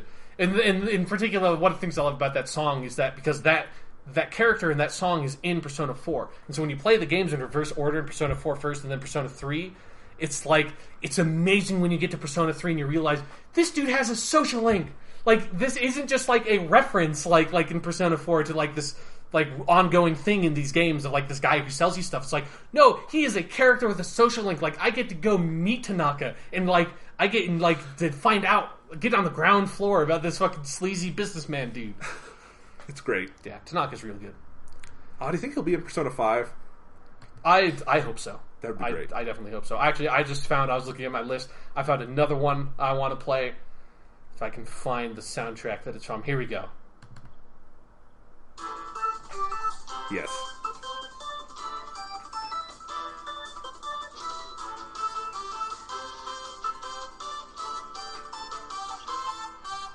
I'm just gonna... Oh, wait. Here we go.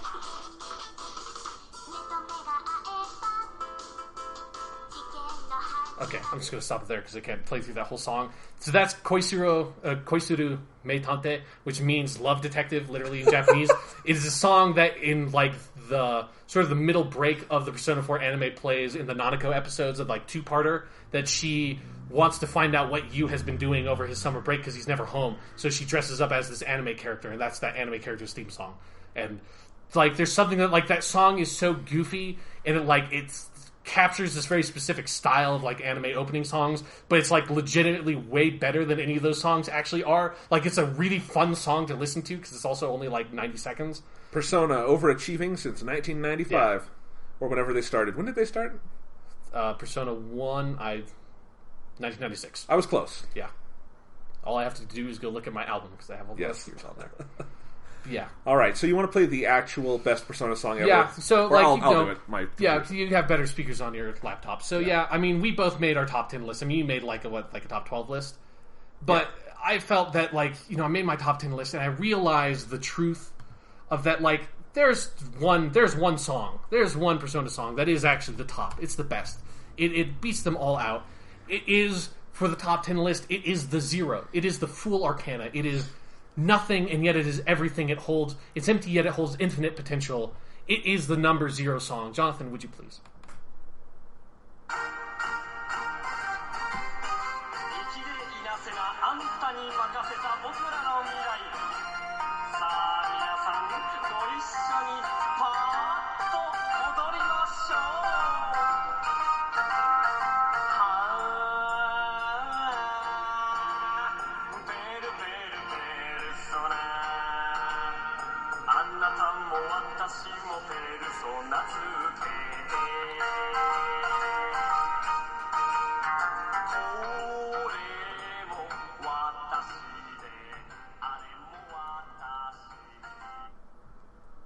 Persona.